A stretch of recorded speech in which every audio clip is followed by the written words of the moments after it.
Welcome to this serene journey where we step into the peaceful, quiet world of a Viking blacksmith.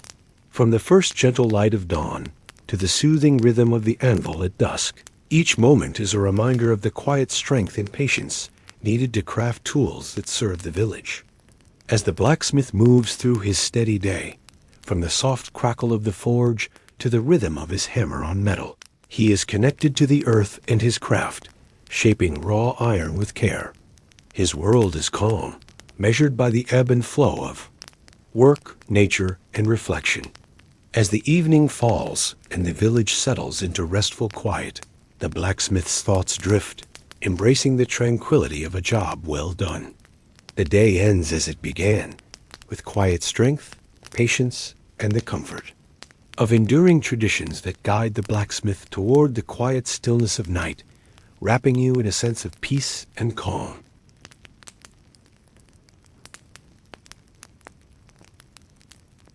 The soft light of dawn slowly crept into the blacksmith's humble workshop, casting a warm glow on the rough timber walls and stone floor.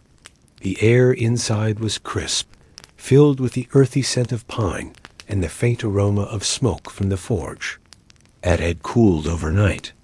Outside, the village stirred slowly to life, with farmers preparing their tools and children laughing as they began their daily play. The blacksmith, a man of steady hands and patient heart, rose from his bed with deliberate movements, embodying the quiet rhythm of the day that had always defined his craft. His muscles, worn by years of labor, stretched slowly as he made his way to the forge, where he would begin the day's work. With practiced hands, he coaxed the coals to life, breathing life into the glowing embers until they filled the space with the familiar amber light. The crackling sound of burning charcoal mingled with the rhythmic strike of hammer on anvil, creating a soothing melody that filled the workshop and marked the slow unfolding of time.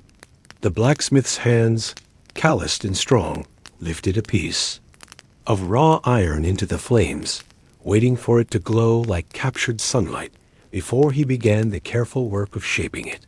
Every strike of the hammer was measured, intentional, guiding the glowing metal into forms both functional and beautiful. Axes for the woods, nails for the houses, horseshoes to protect the steeds that carried the villagers through their daily lives.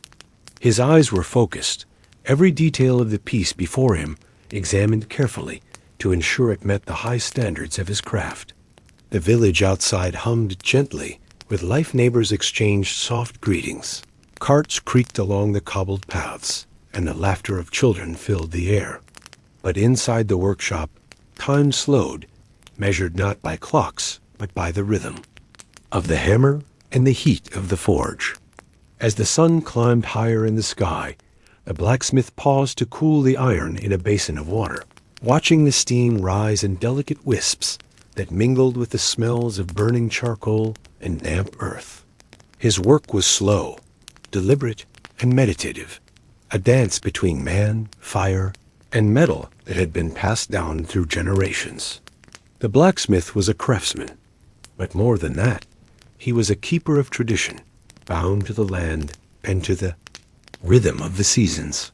The work was demanding, but each piece he created was an act of connection to the earth, to the people who would use his tools, and to the generations who had shaped metal before him. As he continued shaping the metal, his thoughts drifted to the village, to the lives that would be touched by his work. Each blade, each nail, each horseshoe would serve a purpose, helping to build the homes and farms that fed the community, protect the travelers who ventured through the land, and ensure that the village could continue to thrive. The blacksmith's heart was steady as he worked, his focus unwavering. The slow pace of his craft allowed him the space to reflect, to think, and to connect with the world around him. As the morning wore on and the sun reached its zenith, the blacksmith finished his work for the time being, wiping the sweat from his brow and admiring the tools he had created. They were simple things, yet each one carried the weight of years of experience and care, a testament to the patience and skill that defined his craft.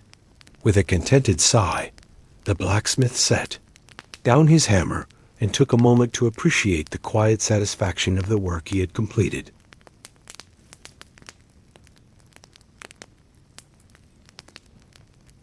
As the afternoon sun began to dip lower in the sky, the Viking blacksmith returned to his forge, where the steady warmth of the coals had been replenished and the rhythmic pulse of hammer on anvil resumed its comforting beat.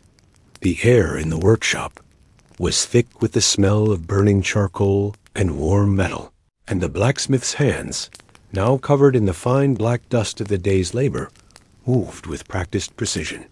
He lifted a new piece of glowing iron from the fire, its edges flickering with orange light, and began to shape it with deliberate, measured strokes of the hammer. Each strike was purposeful, shaping the stubborn metal into the form he had envisioned, an act of creation that required both strength and patience.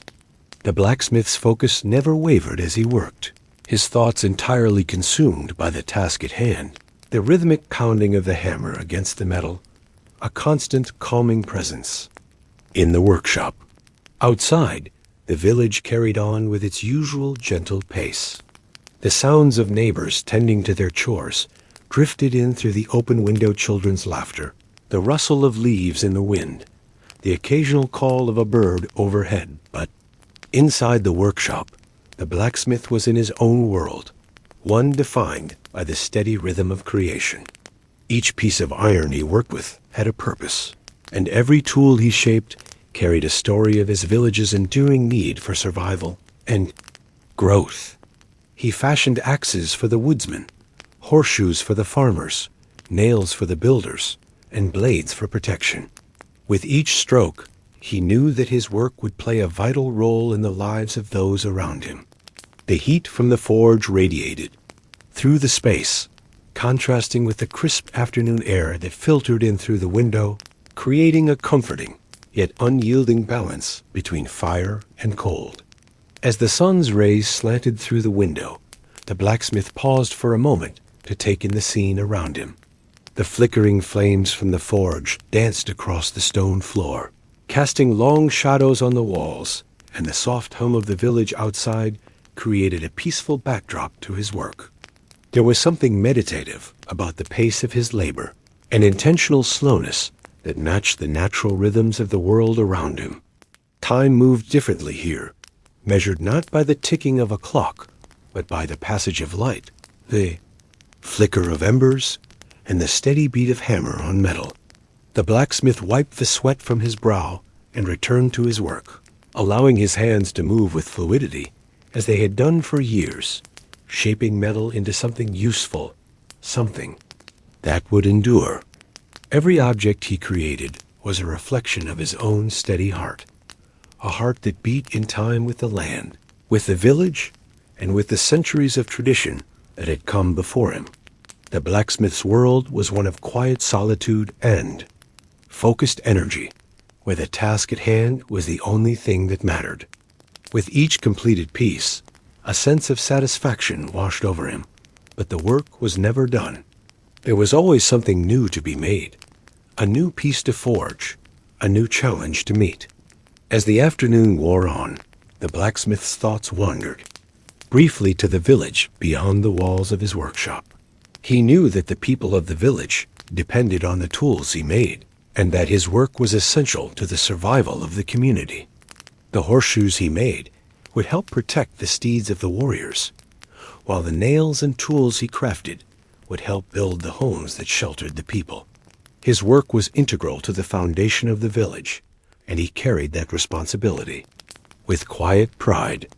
Even as the sun began to set, casting the sky in hues of orange and pink, the blacksmith continued to work. The fire from the forge glowed bright against the evening sky, and the rhythmic clang of hammer on anvil continued its steady cadence. This was the life he had chosen, a life of quiet dedication to his craft. And as the evening deepened and the last light of day faded into night, the blacksmith wiped his hands clean and set down his hammer, knowing that tomorrow would bring another day of steady work and another opportunity to shape the world around him with his hands.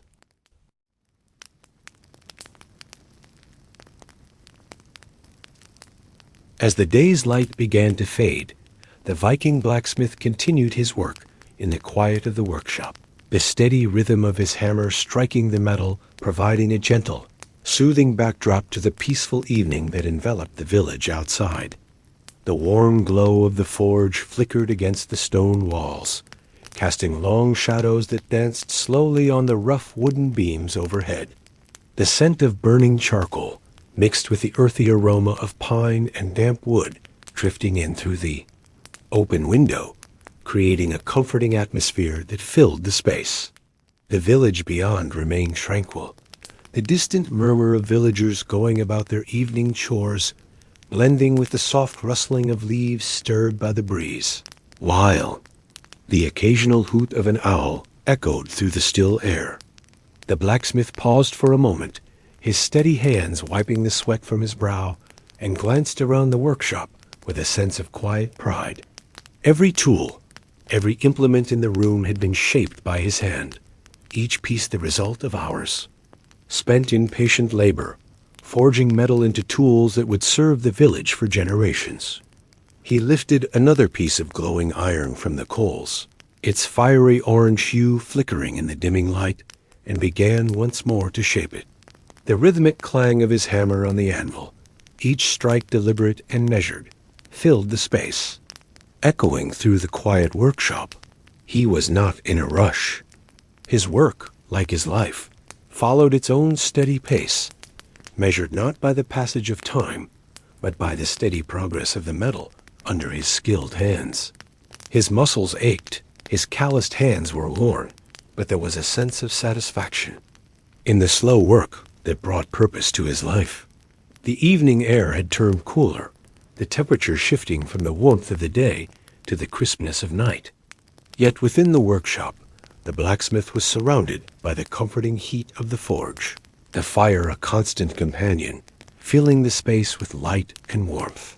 He paused occasionally to examine his work, ensuring that each piece was crafted with the same precision and care that had defined his craft for years. His focus was absolute, his attention never wavering from the task at hand. It was in these moments of deep concentration, when the world outside ceased to exist and only the metal, the hammer, and the fire mattered, that the blacksmith felt most at peace.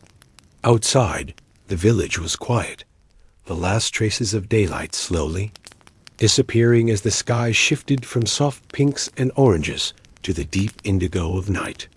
The soft murmur of voices from the homes of his neighbors drifted through the open window, blending with the natural sounds of the evening. The blacksmith's thoughts were momentarily drawn to the village beyond his workshop. The villagers had their lives to live, their tasks to complete, yet they relied on his work to provide the tools that helped sustain their daily lives. The horseshoes he crafted would protect the steeds that carried warriors and farmers alike, and the blades he forged would serve in the protection of the village. His work, though quiet and solitary, was vital to the community, and that thought gave him a deep sense of fulfillment.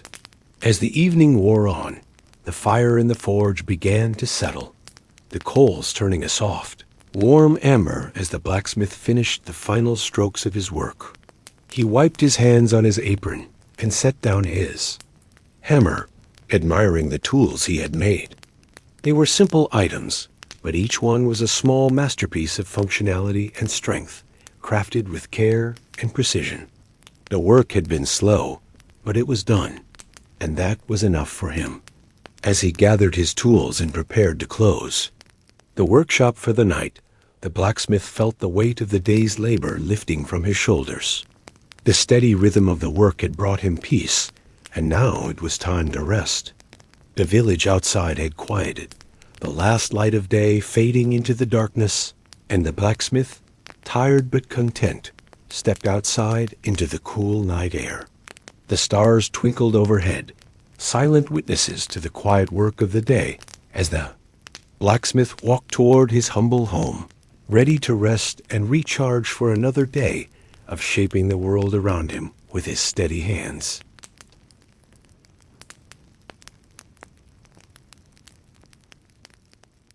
The quiet of the night had settled over the Viking village. A blanket of peaceful stillness wrapped around the small homes and narrow streets, with the last embers of the blacksmith's forge casting a soft, golden light into the cool evening air. Inside his modest home, the blacksmith sat in the warmth of the hearth, his tired body resting after the day's labor, his thoughts drifting back over the work he had done. The rhythmic pounding of his hammer on the anvil, the steady flow of time marked by the heat of the forge and the clang of metal, had been his constant companions throughout the day. Now, in the silence of the night, those sounds seemed distant, fading into the quiet comfort of his small home. The fire crackled softly in the hearth, sending gentle waves of warmth through the room, as the blacksmith, still covered in the dust of his trade, leaned back in his worn chair, his hands resting on his knees. His mind wandered to the village, and the people who lived within it. They were simple folk, but they depended on the tools he created. His work had a purpose, a meaning that transcended the hours spent in the forge, the sweat on his brow, and the repetitive nature of his labor. Each horseshoe, each blade, each nail that left his workshop was a piece of the village's foundation, helping to build homes, protect lives, and sustain the community. The blacksmith's life had always been one of quiet reflection and slow, deliberate work, a life that seemed to mirror the rhythms of nature itself. He had never sought fame or glory. His satisfaction came from the small, meaningful acts of creation that shaped the world around him. As he sat in the dim light, the flames from the hearth dancing across his weathered features, he thought about his ancestors, the blacksmiths who had come before him. They too had labored in the same quiet, patient way, forging tools and weapons that served the needs of their communities. Their hands had shaped the same raw materials. Their hearts had known the same rhythms of fire and metal. In that moment, the blacksmith felt a deep connection to the generations of craftsmen who had preceded him, a link in a long chain of workers whose steady hands had helped shape the world. Outside, the sounds of the village had died down as the night deepened, the only noise the occasional rustle of leaves in the breeze or the distant call of a night bird. The blacksmith closed his eyes and listened to the stillness, allowing the peace of the evening to settle over him.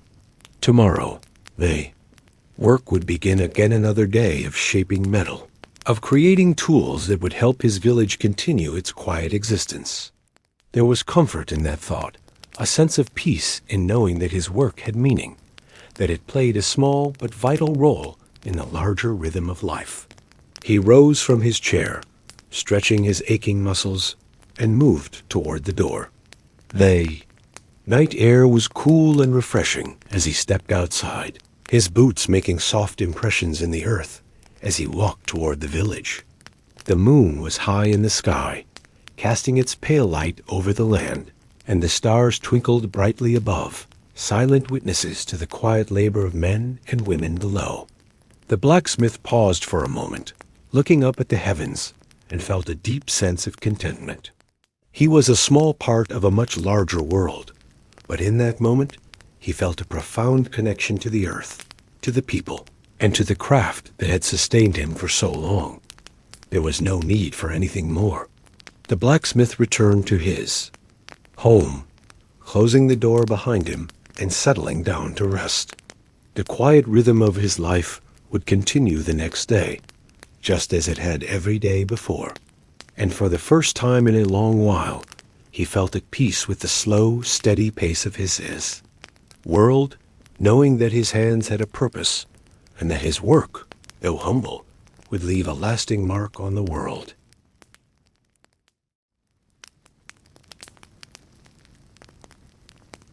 As the first light of the morning filtered through the narrow window of the Viking blacksmith's humble workshop, the cool morning air entered the space, mingling with the lingering warmth from the previous day's fire. The village beyond had yet to stir, and the only sound was the soft rustle of leaves in the wind, barely audible above the faint crackling of the remaining embers in the forge. The blacksmith, rising from his simple bed, stretched his tired limbs, feeling the familiar ache in his muscles from the previous day's labor. The life of a blacksmith was one of repetition and slow, steady work, each day beginning with the same quiet rituals: lighting the forge, preparing the iron, and setting to work shaping it into tools that would serve the village. His hands, rough and calloused from years of labor, moved instinctively as he gathered his tools and approached the forge. The fire was low but still alive, its glow casting shadows that danced across the stone walls of the workshop. He coaxed the coals to life, blowing gently on them until the flames began to grow, their heat intensifying and filling the room with a familiar warmth. The blacksmith paused for a moment, the rhythm of his work settling into him as the fire grew stronger. He allowed the silence of the morning to envelop him, the stillness of the village outside, a stark contrast to the heat and energy of the forge. It was a silence that spoke to him, urging him forward into the work that would fill the day. With a practiced hand, he selected a piece of raw iron from his pile, its dark surface rough and unyielding. As he placed it into the heat, he felt a deep connection to the material, as if he and the iron were one in their purpose. Slowly, the metal began to glow, its edges flickering with a deep orange light. The blacksmith lifted his hammer, the familiar weight of the tool in his hand comforting and steadying him. With a single strike, he began his work, shaping the iron with deliberate force, guiding it into the form he desired. Each blow of the hammer was measured, each movement precise, as the metal began to take shape under the blacksmith's steady hands. The rhythmic sound of hammer meeting metal filled the space, a steady pulse that matched the natural rhythm of the day. The heat from the forge radiated outward, warming the blacksmith's skin as he worked, the sweat on his brow a testament to his effort. Outside, the village began to wake, the faint sounds of villagers beginning their daily routines drifting through the open window. The blacksmith paid them no mind, his focus entirely on the task at hand. His world, in that moment, was the metal, the fire, and the tools that had been his companions for so many years. He had no need for anything else. As the sun rose higher in the sky, the blacksmith continued his work, shaping and refining the iron into a series of tools, axes, nails, and blades, each one crafted with the same care and attention to detail as the last. The rhythm of his hammering never faltered, each strike bringing him closer to the completion of his work. He knew the value of patience, of taking the time to craft something that would last, something that would serve a purpose, far beyond the moment it was created. The tools he made were more than just objects. They were lifelines to the villagers, essential to their survival and their daily tasks. His craft was as much about connection as it was about creation, each piece of iron shaping the future of his community. As the afternoon wore on and the sun began to dip lower in the sky, the blacksmith completed his work for the day. He wiped the sweat from his brow, admiring the tools he had made. They were simple, functional, and strong just as they needed to be.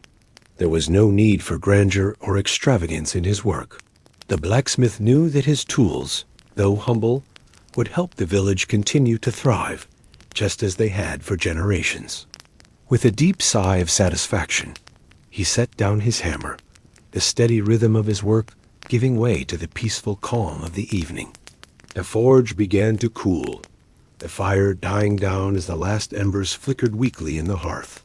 The blacksmith wiped his hands on his apron and stepped outside, the cool evening air a welcome relief from the heat of the forge.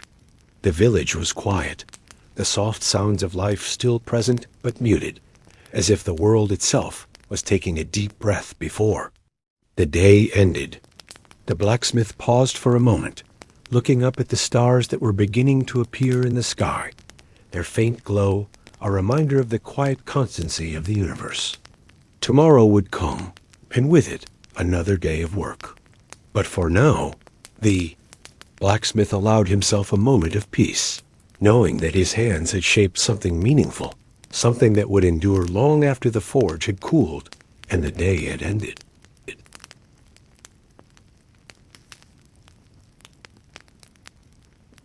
As night fell upon the Viking village, the blacksmith stood alone in his workshop, the only light coming from the soft, flickering flames of the forge. The warm glow from the fire contrasted with the crisp evening air that filtered through the open window, carrying with it the earthy scent of pine trees and the faint rustle of leaves as the wind gently moved through the surrounding woods. The village, now settled into the quiet of night, was barely audible beyond the stone walls of the workshop, the sounds of the world outside muffled by the thick wooden beams. Inside, the blacksmith's focus was entirely on the glowing embers that danced in the hearth. His hands, calloused and strong from years of work, moved deftly around the forge, adjusting the coals to ensure the heat remained steady, perfect for the next piece of iron that would soon be shaped. The rhythmic sound of his workbench creaking under his touch was a familiar melody, one that marked the passage of time in his small sanctuary of fire and metal. His thoughts drifted back to the tools he had crafted earlier in the day, simple but strong, just as his forebears had taught him. They were tools meant to serve, not to be admired for their beauty or intricacy. The blacksmith knew that his craft was not one of grandeur, but of necessity. The tools he made would be used in the fields, in the homes, and on the battlefields, carrying with them the weight of his labor and the patience he had poured into each piece.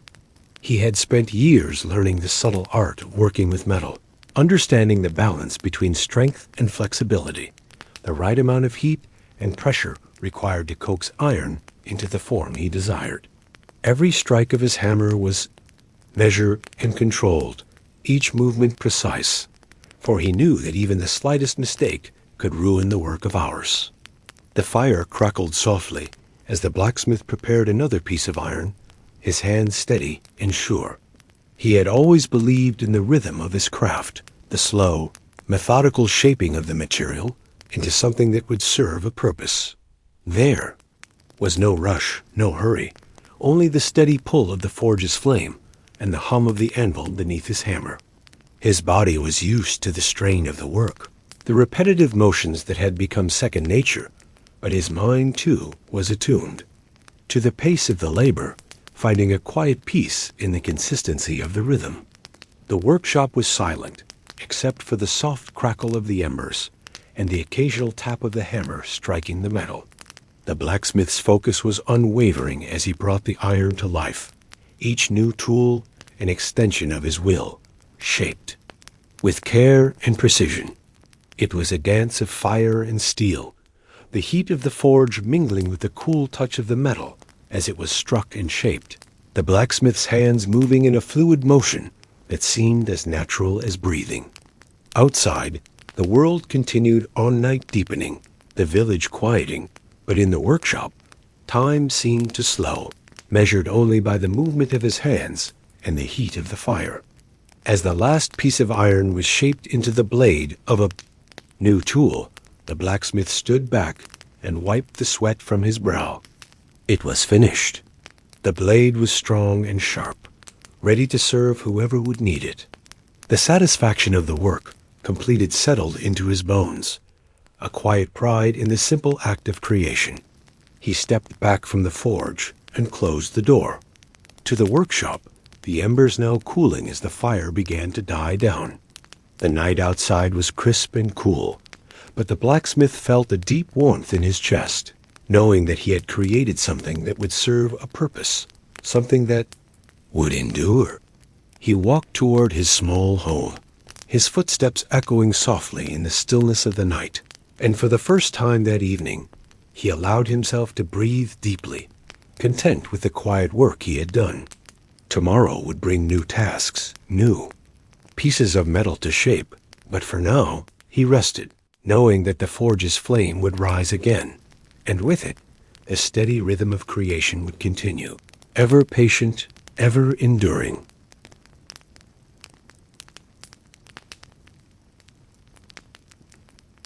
The Viking blacksmith's workshop stood quiet in the stillness of the early morning, bathed in the soft, golden light of dawn as it crept through the narrow window. Outside, the village was slowly waking, the distant sounds of roosters crowing, and the murmur of villagers beginning their daily routines filled the air, blending with the natural sounds of rustling leaves and the faint creak of the old wooden carts as they rolled down the cobbled streets. Inside the workshop, however, the blacksmith was already at work. The forge had been kindled once again, the fire crackling and popping softly, sending wisps of smoke swirling up into the chimney. The air in the workshop was warm with the heat of the fire, and the blacksmith's face was illuminated by the glow of the flames as he carefully tended to the coals. His calloused hands moved with the steady precision that came from years of practice, arranging the coals so the fire would burn evenly and provide the perfect heat for the iron he was about to shape. As the blacksmith adjusted the coals, his mind wandered for a moment to the work he had completed the previous day. Each hammer strike, each careful shaping of metal, had led to the creation of something strong and purposeful tools that would be used for generations by the villagers to till the earth, defend their homes, and protect their way of life. He paused for a moment, taking a deep breath and allowing the warmth of the fire to seep into his bones. The blacksmith had always found peace in the rhythm of his craft, in the slow, deliberate process of transforming raw metal into something both useful and enduring. The slow and steady work, marked by the hammer's echo on the anvil, was a constant in his life, a rhythm that transcended time itself.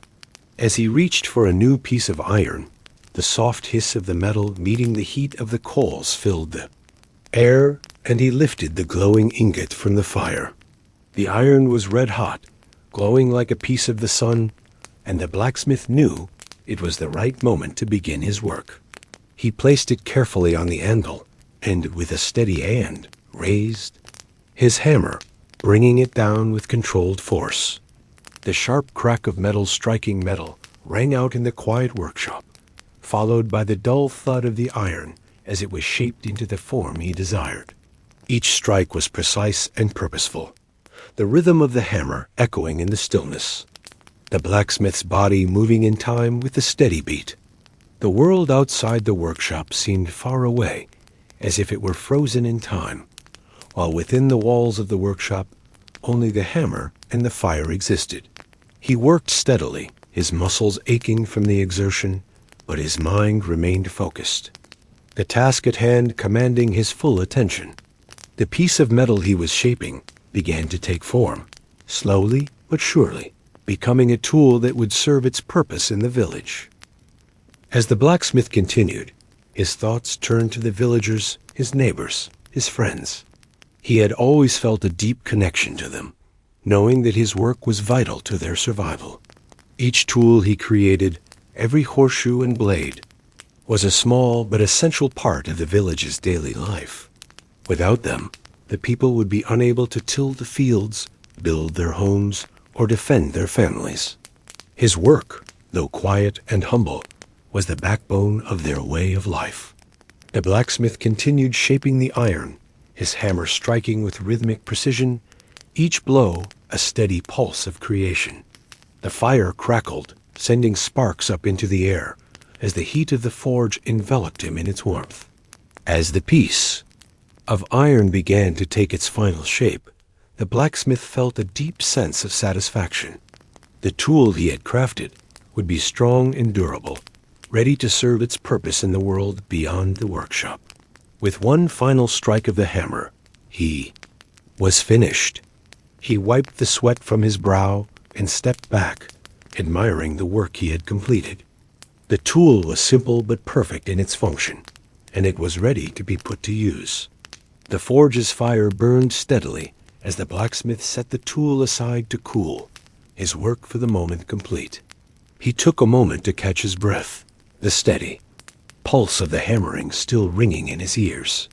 The village beyond the workshop had come alive now, the sounds of daily life growing louder as people went about their tasks. The blacksmith stepped outside, breathing in the cool morning air, and for a moment he allowed himself to simply be still.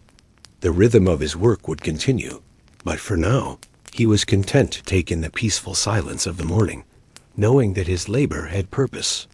His hands, rough and warm from years of steady work, rested at his sides, and as the village around him began its daily rhythm, the blacksmith felt a sense of connection to the earth and the people he served. It was a quiet life, a life of steady, patient work, but it was a life he knew he was meant to lead. The hammer's echo would continue to sound in the workshop, a steady reminder of the slow, deliberate shaping of the world. And with each strike, the blacksmith would continue to craft his legacy one piece at a time.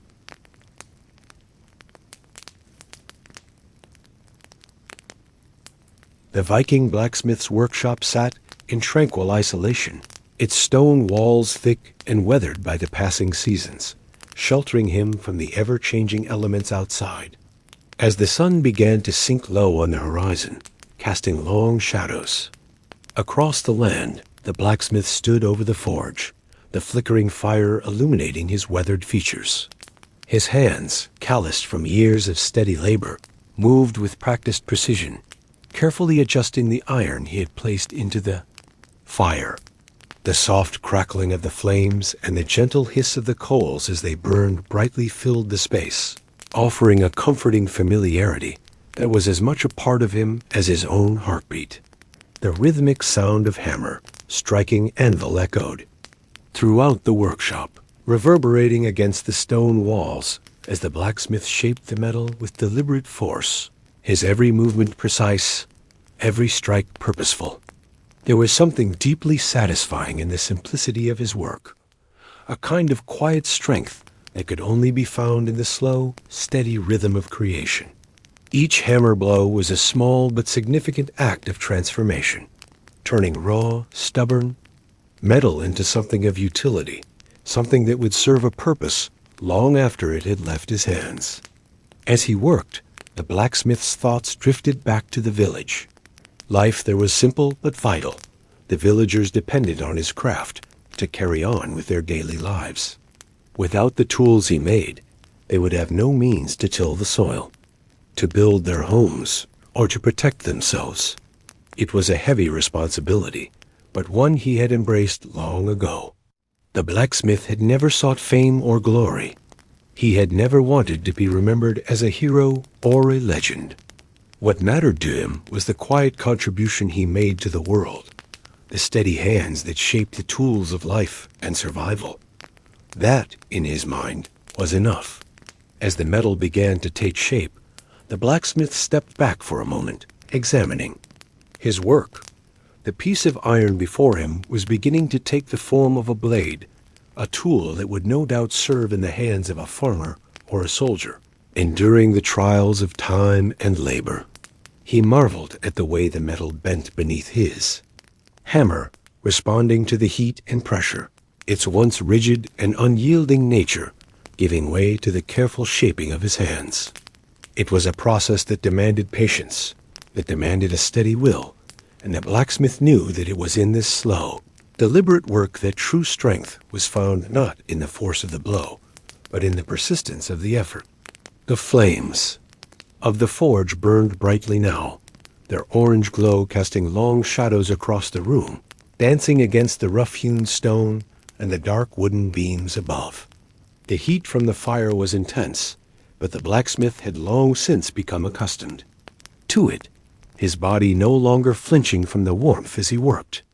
The sweat that beaded on his brow and soaked through his tunic was merely a reminder of the effort it took to bring a piece of metal to life. And yet, it was a feeling he had come to cherish.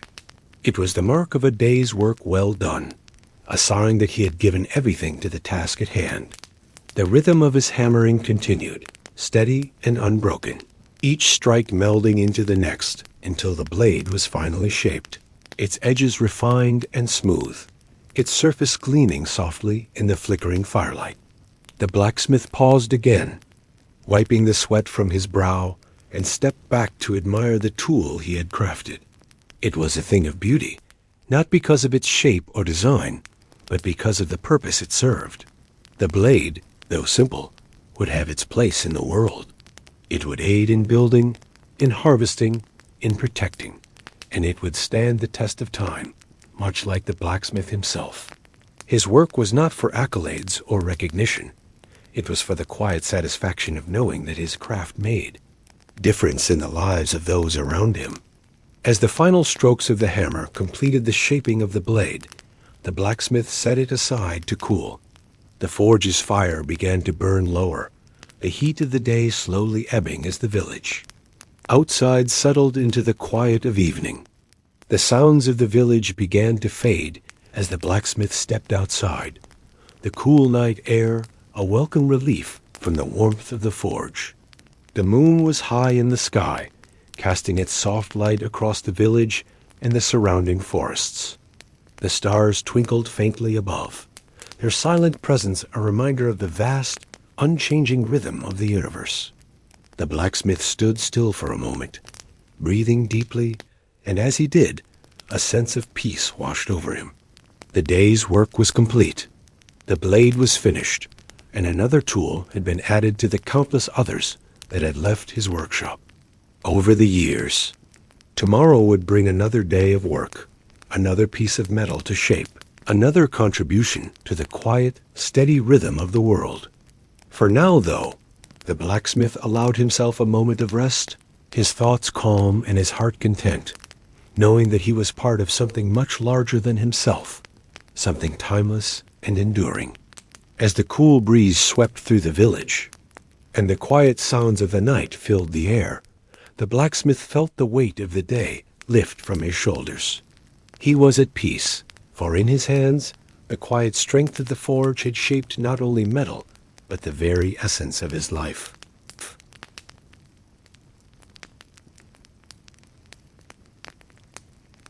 The cold wind of the early morning swept through the Viking village, causing the wooden beams of the blacksmith's workshop to creak and groan, as if acknowledging the approaching day.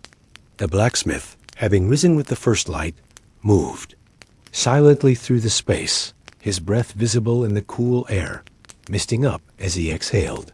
The fire had long since burned low from the night before, and the remnants of the heat seemed to linger in the stones beneath his feet. But the chill in the air still held sway. As his steady hands began the process of reigniting the forge, the silence around him deepened, broken only by the rhythmic crackling of the coals coming to life. The flicker of flames soon cast long shadows on the stone walls, and the heat from the fire spread outward, reaching his hands and face as he adjusted the embers, coaxing them into an eager glow. The blacksmith had always found peace in the ritual of working the forge, the deliberate, slow pace of creating something of purpose out of raw material. There was a certain quiet comfort in the measured movements, the sense of time passing unnoticed, while the fire, the metal, and the blacksmith's hands worked in harmony. As he lifted a fresh piece of iron from the pile, the soft glow of the forge's flames reflected on its rough surface. He could feel its weight, the promise of what it could become, and it was in that brief moment of anticipation that he felt most connected to his craft. The raw iron, cold and unyielding, would soon become something shaped, something useful, an extension of his will, a product of patience and skill. His hands, worn from years of labor, grasped the hammer, steady and sure. The first strike upon. The glowing metal rang out in the quiet room, the sharpness of the sound reverberating through the air. It was followed by another, and then another, each blow sending vibrations through the anvil, the rhythm of the hammer forging the metal into its new form. The blacksmith moved fluidly, his body attuned to the movements of the task, his mind focused solely on the piece before him. Outside the workshop, the sounds of the waking village began to make themselves known, distant chatter, the soft clink of tools being prepared, and the first calls of birds breaking the silence. But inside, there was only the steady, calming rhythm of the hammer against metal, an endless cycle of creation. The blacksmith paused for a moment, wiping his brow with the back of his sleeve, sweat mixing with the cool air. He looked down at the piece he had shaped, so far simple, functional, but strong. His work had always been about creating what was necessary, what would endure, rather than what was beautiful or ornamental. It was a quiet form of craftsmanship that he had learned from his father and his father before him. The tools that left his workshop, though plain, were imbued with the careful attention and quiet strength of their maker. The blacksmith returned to his work, his eyes narrowing with focus as he brought the hammer down once again, each strike, sharpening the edges of the tool, bringing it closer to completion.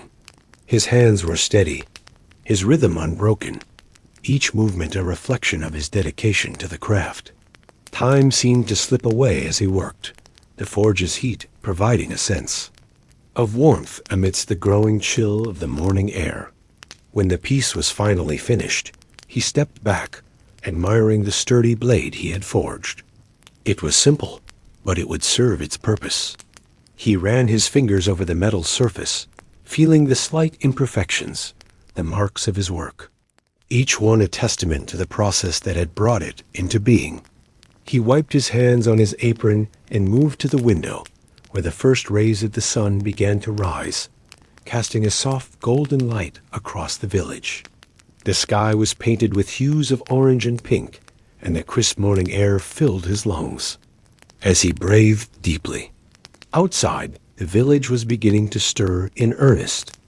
The blacksmith could hear the sound of the villagers preparing for the day, farmers collecting their tools, children running to meet one another, and the steady hum of life returning to its rhythm.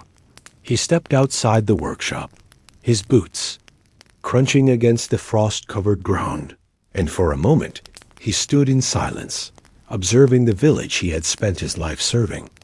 There was a peace in these early mornings, a sense of calm before the busyness of the day took hold. The blacksmith knew that his work was a quiet one that went largely unnoticed by the villagers, who relied on his tools to go about their lives. But that was exactly how he preferred it. His job was to create, to contribute, and to do so without the need for recognition. His work would last longer than any fame or glory, woven into the fabric of the village with every tool he crafted. As the day began in earnest, the blacksmith turned back to his workshop, where the next piece of metal awaited him. He had made his mark on the world already, one piece of iron at a time, and he would continue to do so quietly and steadfastly. As the years passed,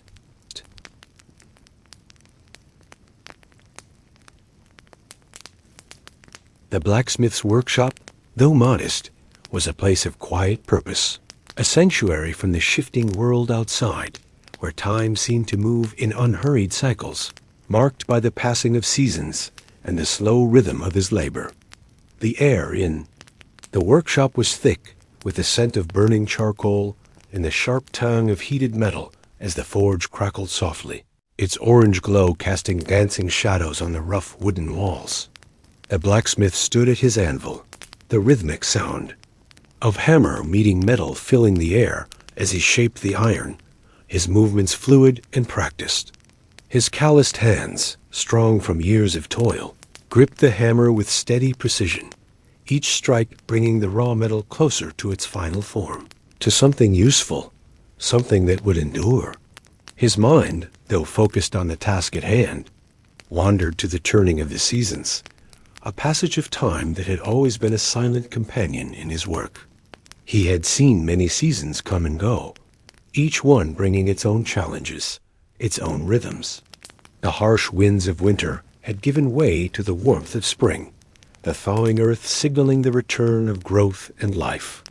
The village outside was stirring, the sounds of people beginning their daily chores, blending with the distant call of birds and the rustle of leaves in the trees. Yet inside the workshop, the world felt distant, the quiet hum of the forge and the steady rhythm of the hammer that only constants. Each piece of metal he worked with seemed to bear the weight of time, shaped not just by his hands, but by the cycle of the seasons themselves. The iron, like the land, responded to heat and cold, shaping itself through patience and persistence. As the blacksmith struck the iron once more, he couldn't help but think of the villagers who relied on his craft, the farmers who would use the tools he created to till the earth, the warriors who would carry the blades to protect their homes, the families who would depend on the horseshoes and nails he forged to build their lives. His work was woven into the fabric of their daily lives, invisible yet essential, a quiet rhythm that supported the village through each changing season. The work was hard, demanding both strength and patience, but it was a life the blacksmith had chosen, a life of creation, of turning raw materials into something that would last, something that would be useful long after the fire had died and the forge had cooled. As the sun began to rise higher in the sky, casting its light through the small window of the workshop, the blacksmith paused for a moment, wiping the sweat from his brow. The metal had taken shape beneath his hammer, its once stubborn surface. Now smooth and refined, he stepped back, admiring his work. It was a simple tool, nothing extravagant, but it was perfect for its purpose. This was the beauty of his craft, the satisfaction of creating something not for show, but for function, something that would endure and serve. Outside, the village was fully awake now, the sounds of life rising in a steady hum. The blacksmith listened for a moment, the faint murmur of conversations, the clatter of wooden carts on cobblestone streets, the laughter of children playing in the fields. It was a world in motion, a world that depended on the quiet, steady work of men like him. He returned to his task, his hammer rising and falling in a steady rhythm, the metal taking shape beneath his skilled hands. His work was a reflection of the world around him, the turning of the seasons, the ebb and flow of time. The iron was shaped by the heat of the forge, by the force of his blows, but it was also shaped by the natural rhythm of the world, by the forces of nature that governed the passage of time. As the piece of metal neared completion, the blacksmith stepped back and admired it once more. The sun was now high in the sky, and the heat of the day began to fill the workshop, but he didn't mind. The forge's warmth, the steady rhythm of his work, all felt familiar, all felt right. The seasons would turn again, the earth would shift beneath his feet, but in this moment, in the quiet of the workshop, everything was in its place. The blacksmith's work was part of a larger cycle, a cycle of creation, of shaping the raw and turning it into something useful. It was a simple life, but it was one filled with purpose, filled with the quiet satisfaction of knowing that his work mattered. The metal cooled in the air as the blacksmith set it aside, his task complete. He took a moment to rest, his hands sore, but his heart content. The day was moving on, but he knew that tomorrow he would return to the forge, to the quiet rhythm of his craft, and once again he would shape something new from the raw earth, something that would endure just as the seasons did.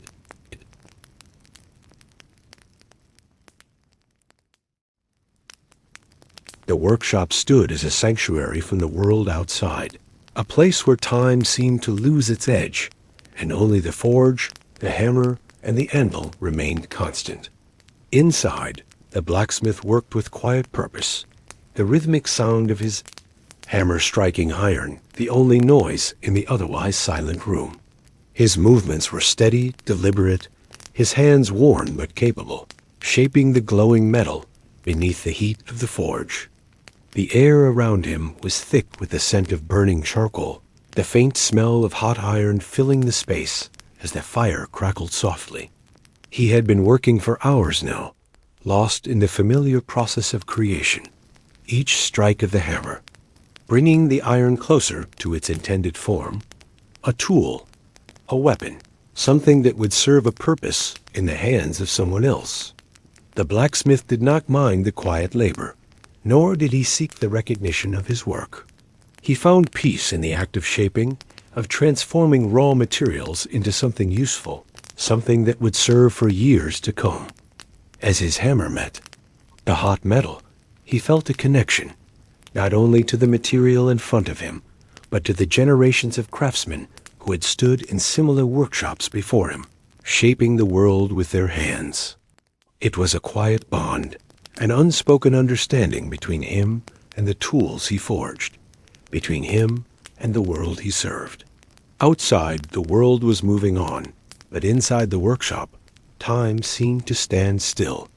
The blacksmith had always found solace in the predictable rhythms of his work. The seasons changed, the world turned, but here in his forge, there was something eternal about the process of creation. The hammer rose and fell, the metal took shape, and each piece was a mark of his labor, his skill, and his quiet dedication to his craft. As the blacksmith worked, his mind wandered briefly to the village outside, to the people who would rely on the tools he forged, farmers, warriors, builders, each of them unaware of the silent effort that went into creating the tools that helped them shape their own lives. The blacksmith's role was a quiet one, but it was a necessary one. His work was a foundation upon which the rest of the village could stand. He could hear the faint murmur of the village, beyond the workshop walls, the sound of children's laughter, the creak of wooden carts on cobblestone streets, the rustling of trees in the wind. But in here, there was only the hammer and the fire. Each strike of the hammer felt like an echo, not just in the metal, but in the blacksmith's soul, reminding him of the continuity of his work, of the quiet thread that ran through generations of craftsmen. As the blacksmith continued to shape the metal before him, he found a rhythm in the work, a flow that came with experience, the steady motion of hands accustomed to the task. The day passed unnoticed as he immersed himself in the craft, his body moving almost automatically, each hammer strike flowing seamlessly into the next. His hands were accustomed to the weight of the hammer, the heat of the forge, the steady rhythm of shaping metal. But today, there was something different in the air. Perhaps it was the stillness that had settled over the village, or the quiet anticipation that hung in the air, but there was a subtle change in the blacksmith's work. The metal seemed to respond to him in a way it hadn't before, bending under his hammer with a quiet surrender. The blacksmith paused for a moment, his hand resting on the warm surface of the anvil, and he allowed himself a brief moment of reflection. In this workshop, in this quiet forge, he was not just shaping iron. He was shaping the future, piece by piece, tool by tool, with each object destined to serve, to carry its purpose through the years, much like the blacksmith himself. The blacksmith returned to his work, his focus sharper now, the rhythm of his hammering more deliberate, each strike bringing the iron closer to its final form. The forge's fire continued to crackle, casting warm, flickering shadows on the walls as the metal slowly took shape. The blacksmith could see it now, a blade, a tool, something useful that would serve its purpose. The process was simple, yet profound, a quiet, timeless act of creation that had been passed down through generations. He had learned this craft from his father, just as his father had learned from his, and so it would continue, the silent chain of creation unbroken. As the final blows of the hammer struck, shaping the blade to perfection, the blacksmith stepped back to admire his work. The blade gleamed softly in the firelight, its edges sharp and precise, a perfect tool forged from nothing more than heat, pressure, and skill. There was satisfaction in the work, a quiet pride in the simple perfection of a job well done. He wiped his brow, his body sore from the exertion, but his mind calm, content with the work he had accomplished. The day was winding down, and the village outside was settling into the quiet of evening. A blacksmith set the completed tool aside to cool, his hands instinctively reaching for the next piece of metal, ready to continue the cycle of creation. Outside, the sky was beginning to darken, the first stars twinkling faintly in the sky, but inside the workshop, the fire still burned, its warm glow filling the space with a sense of purpose, a quiet reminder that the work was never truly finished. The hammer would rise again tomorrow, the forge would burn bright once more, and the blacksmith would continue his quiet work, shaping the world one piece at a time, with patience, strength, and a steady hand.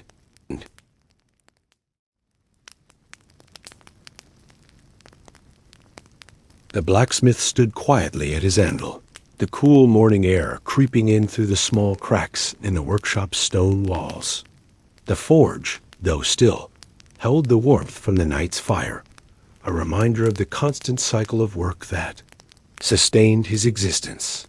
His hands, worn from years of shaping metal, moved with a practiced rhythm that had become second nature to him. The hammer rose and fell in steady, measured strikes, each blow sending small sparks flying into the dim light of the room. The sound was sharp, the echo of metal meeting metal, a familiar, soothing rhythm that marked the passing of time.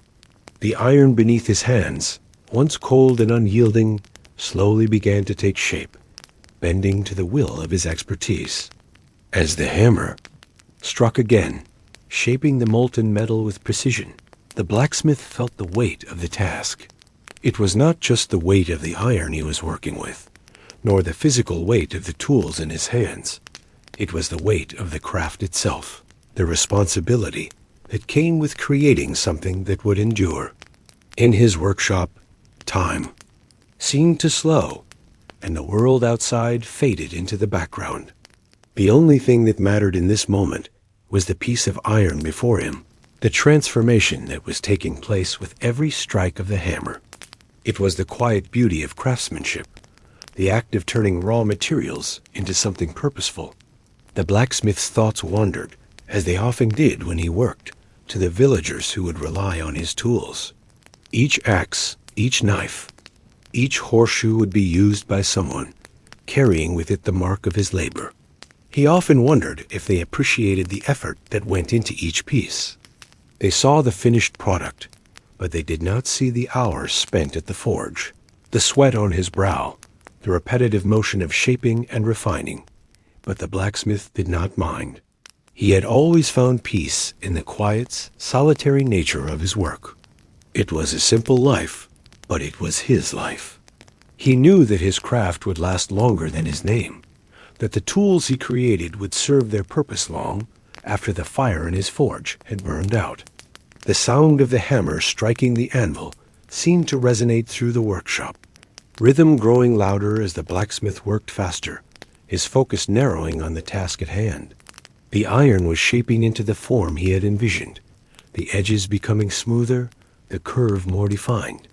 Each movement was deliberate, every strike of the hammer an act of creation, an investment in the future of the village. The heat from the forge enveloped him, but it was a welcome heat, a heat that fueled his determination. He was the silent maker, the one who shaped the tools that would carve out the lives of others, the one who worked with his hands to create a foundation for the community. As he lifted the hot piece of metal from the coals, he could feel the weight of the work, the sweat on his brow, and the ache in his muscles. It was the price of creation, the cost of bringing something into being, but it was worth it. The satisfaction of finishing a piece of work, of seeing the raw metal transform into something useful, was worth the physical toll it took on his body. The blacksmith was not one to complain about the hardships of his craft. He had long ago accepted that the work was hard, that it demanded both physical and mental strength. It was a life that required endurance, patience, and a deep respect for the materials with which he worked. His body bore the marks of years spent at the forge calloused hands, a back bent from hours of hammering, and a quiet weariness that came from the repetition of the work. But these were the marks of a man who had given everything to his craft, and he wore them with pride. As the iron began to cool, the blacksmith inspected it carefully, running his hands over its surface, checking for any imperfections. There was a quiet satisfaction in the act of refining, of making sure that every detail was perfect, that every edge was sharp, that every curve was smooth. It was in these small moments of inspection that the true weight of the craft revealed. Itself, it wasn't just about the work itself, but about the pride he took in that work, the knowledge that he was creating something that would serve a purpose for years to come. As he finished shaping the iron, the blacksmith set it aside to cool, his mind already turning to the next task, the next piece of metal that would require his attention. The work never stopped, never gave him time to rest. There was always more to do, more to create. And yet, he found peace in the constant rhythm, in the steady, unbroken cycle of work and rest. The seasons would change, the world outside would shift, but inside the workshop, the blacksmith remained steady, his hands always moving, always shaping. The weight of the craft was something he had long ago accepted. It was part of him, part of his life, and he carried it with quiet strength. As the last light of the day filtered through the small window of the workshop, the blacksmith paused for a moment, wiping the sweat from his brow. The fire in the forge was still warm, but the day was winding down. He looked at the piece of work in front of him, a simple tool, nothing extravagant, but perfect in its own right. It was the culmination of hours of labor, of patience and skill. And as the blacksmith set down his hammer and surveyed the work, he felt the weight of it. All the weight of the craft, the weight of the responsibility, and the quiet satisfaction of a job well done.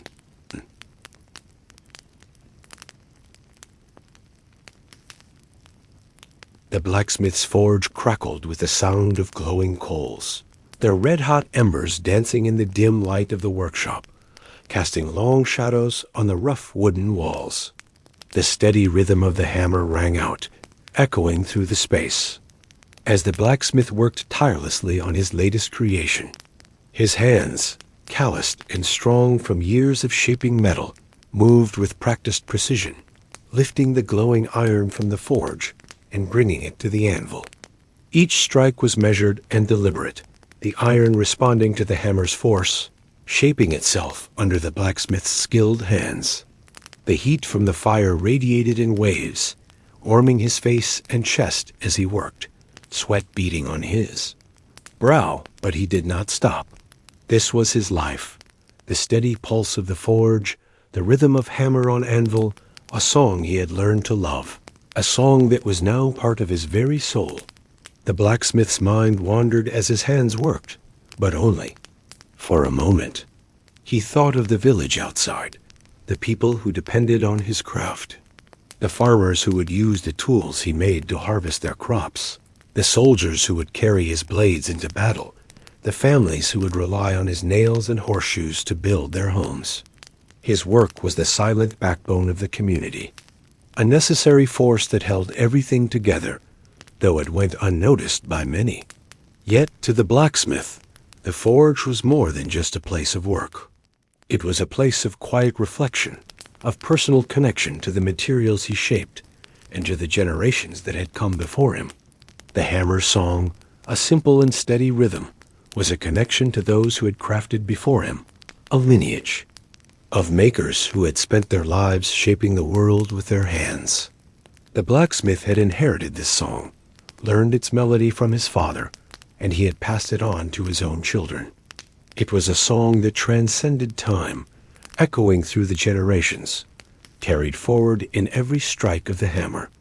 As the blacksmith shaped the iron, he found comfort in the familiar rhythm, the repetition of the work that allowed his mind to relax, to let go of the world outside and focus entirely on the task at hand.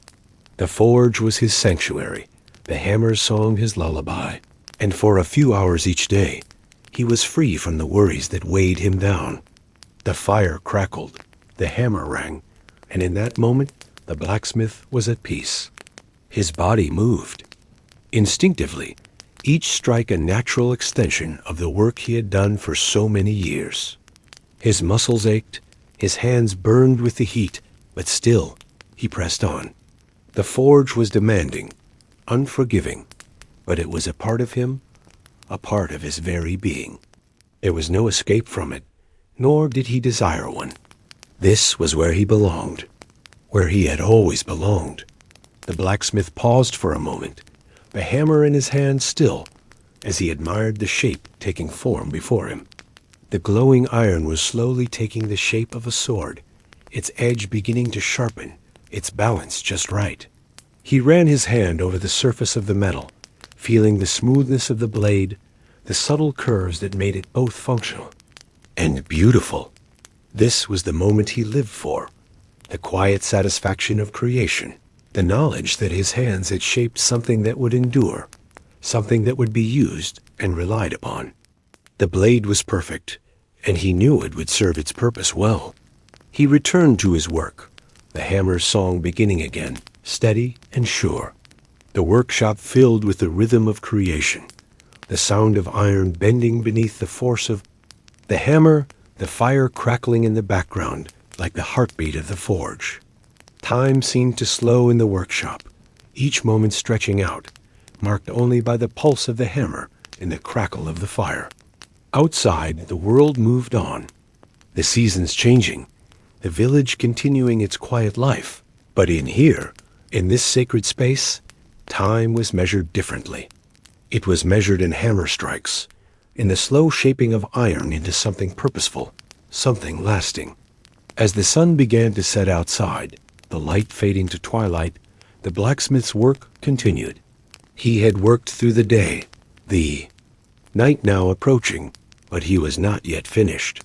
There was always more to do, more tools to be shaped, more metal to be formed. The hammer's song was endless, and he was content with that. The forge was his life, his sanctuary, his purpose.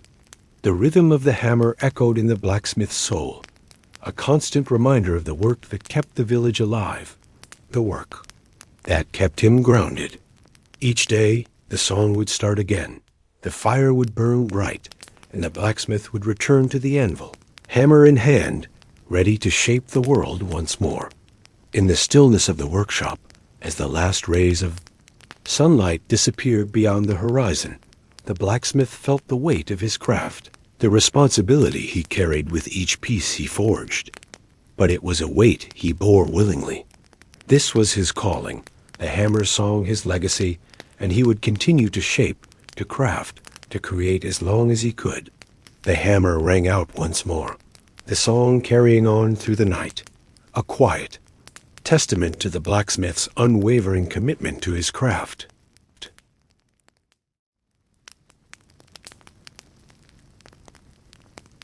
The forge crackled, its flames reaching out to dance along the edges of the air, casting flickering shadows over the blacksmith's worn yet steady hands.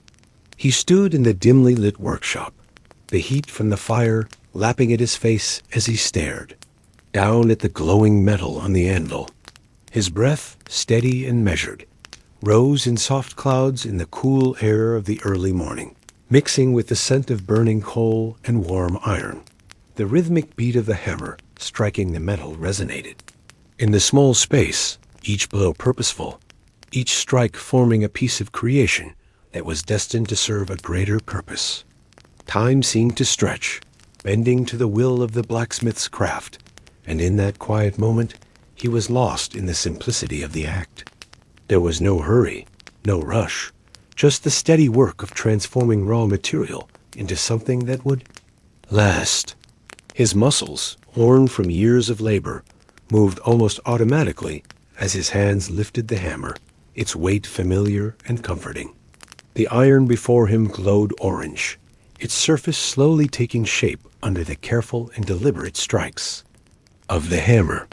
Outside the window, the world carried on, the distant sounds of the village waking with the morning, the faint chirp of birds, the soft rustle of leaves in the wind, and the occasional murmur of conversation drifted in through the cracks in the stone walls. But inside the workshop, there was only the crackle of the forge, the beat of the hammer, and the heat of the fire. It was in these moments, as the iron began to cool and the blade took form, that the blacksmith felt most alive. He had long ago accepted that his life was one of solitude, but it was a solitude he had come to cherish. The hours spent in the forge were his own, uninterrupted and steady, a time to reflect, and to shape the world with his hands. The world outside might change, but in here, in the warmth of the fire and the echo of the hammer, there was something constant, something eternal. It was a connection to the past, to the many generations of craftsmen who had stood in the same position, shaping the same metal with the same purpose. Each piece he crafted was part of a legacy that stretched back through time, and he could feel it in his bones as he worked. The blacksmith's hammer rose and fell, the sound of its rhythm steady, marking the passage of time with each strike. It was not a loud sound, but there was power in its quiet echo, a reminder that even the smallest actions could have great impact. Each hammer strike, each piece of metal shaped, was a reflection of his life, his work, and his place in the world. His life was simple, but in the act of creating, he found meaning. The fire in the forge burned brightly, and the workshop filled with the comforting warmth that came with the quiet, steady work. There was no need for words here, no need for anything other than the sound of hammer meeting metal, the crackle of the fire, and the heat that wrapped around him like a blanket. The blacksmith's work was not just about shaping metal. It was about the connection between man, fire, and earth, a connection that had always existed and would continue long after he was gone. He glanced down at the piece he was shaping, the edges slowly becoming smoother, the form taking shape, and a sense of satisfaction filled him. This was what he lived for, the simple act of creation, of shaping something that would outlast him. Outside, the village continued its morning rituals, farmers tending to their fields, children playing in the streets, and the distant sounds of life unfolding. But in the workshop, the world had slowed, and time seemed to stretch and fold with each strike of the hammer. The piece before him was nearly finished, and he stepped back, wiping the sweat from his brow as he admired the work. It was perfect. The metal had yielded to his will, taking shape under his hand, and he knew that it would serve its purpose, just as it had been intended. There was a certain peace that came with that knowledge, a quiet satisfaction in knowing that his work would continue to serve long after he had moved on. The forge flickered, its flames casting one final glow before beginning to dim. The blacksmith took a step back, placing the hammer down with a soft thud on the wooden table beside him. He exhaled, his chest rising and falling with the steady rhythm of his breath. For a moment he stood still, the workshop filled with the sounds of the fading fire and the faint, distant hum of the world outside. In the quiet of the forge, he reflected on the work he had done, on the legacy he had created, and the simplicity of his life. It was a life not defined by grand gestures or loud proclamations, but by the quiet, steady rhythm of the hammer, the warmth of the fire, and the satisfaction of a job well done. The blacksmith turned his attention to the piece on the anvil, taking one last look before setting it aside to cool. It was done. It was the mark of a craftsman, a reflection of the work, and a reminder that even in the simplest of acts, there was beauty and purpose.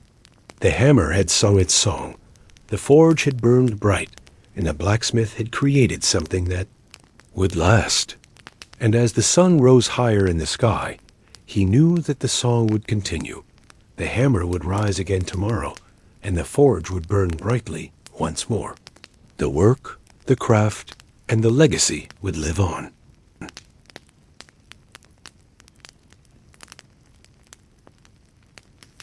The forge stood as it always had, a constant in the blacksmith's life, its iron bones gleaming faintly in the growing light of the early morning.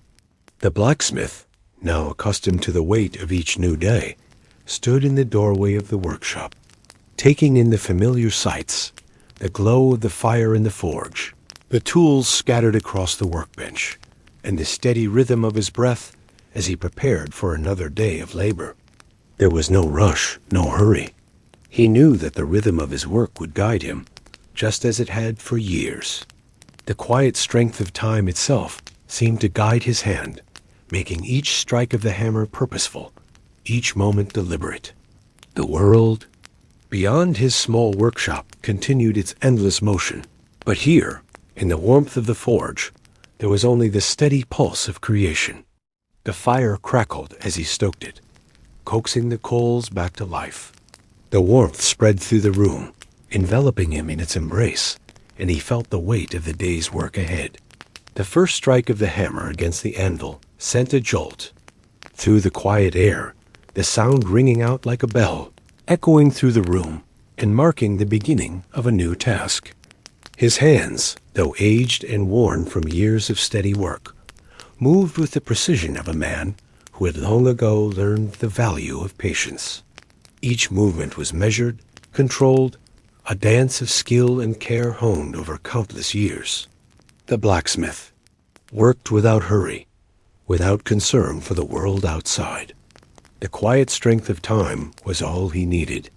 As the metal slowly took shape under his hand, he found solace in the repetition of the work. It was the quiet rhythm of hammer and fire, the slow transformation of raw iron into something purposeful and lasting. He had always found peace in this process, in the act of creation itself. The world beyond his workshop was full of noise and distractions, but here, in the stillness of the forge, time seemed to stretch and fold, marking the passing moments with each steady blow of the hammer. The blacksmith's thoughts wandered, as they often did when he worked, to the people of the village, the ones who would use the tools he made. His work was never for his own glory or recognition. It was for them, for the ones who would build homes, harvest crops, and fight battles with the tools he crafted. The blacksmith did not seek praise. His satisfaction came from the knowledge that his work had purpose, that it would serve a greater need. As he continued his work, the soft hiss of cooling metal filled the air, a reminder of the slow and steady process of creation. Each piece he crafted was more than just a tool. It was a connection to the past, to the generations of blacksmiths who had come before him, each one contributing to the legacy of craftsmanship that stretched back through time. The weight of meditative. This responsibility rested on his shoulders, but he bore it with quiet dignity. It was the quiet strength of time that had shaped him, that had shaped the very craft he practiced. The hours passed without notice, the day slipping by in the rhythm of hammer and anvil.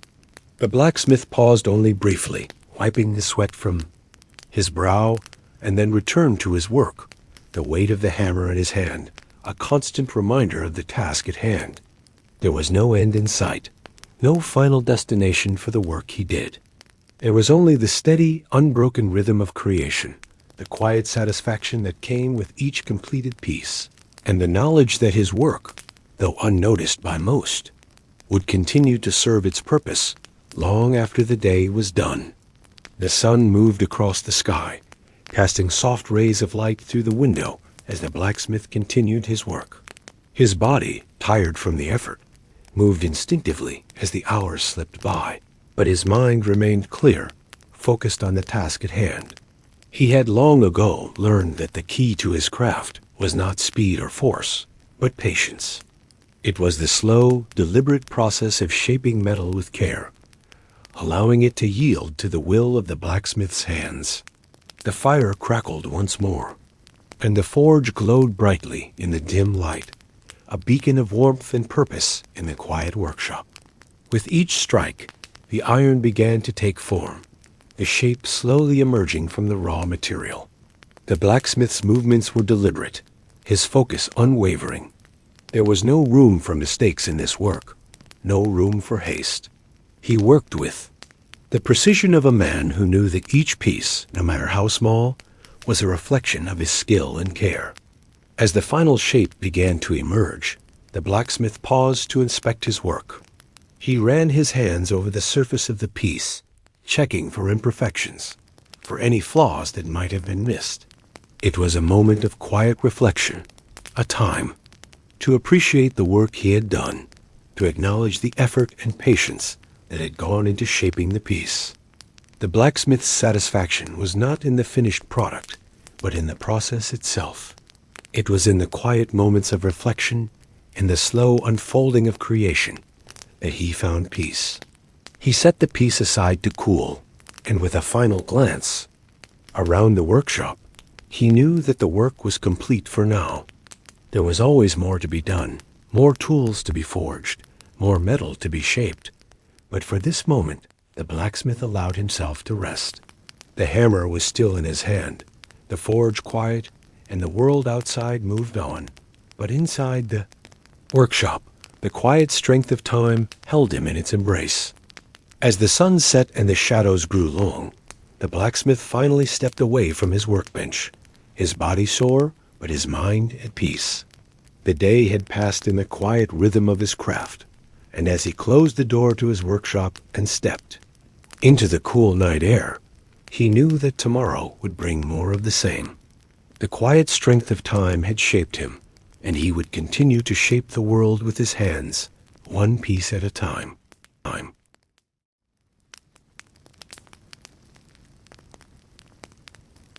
The blacksmith's workshop sat in silence, save for the soft crackling of the fire in the forge and the rhythmic, methodical beat of the hammer against the metal. The anvil, worn and scarred from years of use, stood steady at the center of the room, its surface a testament to countless hours of labor and creation.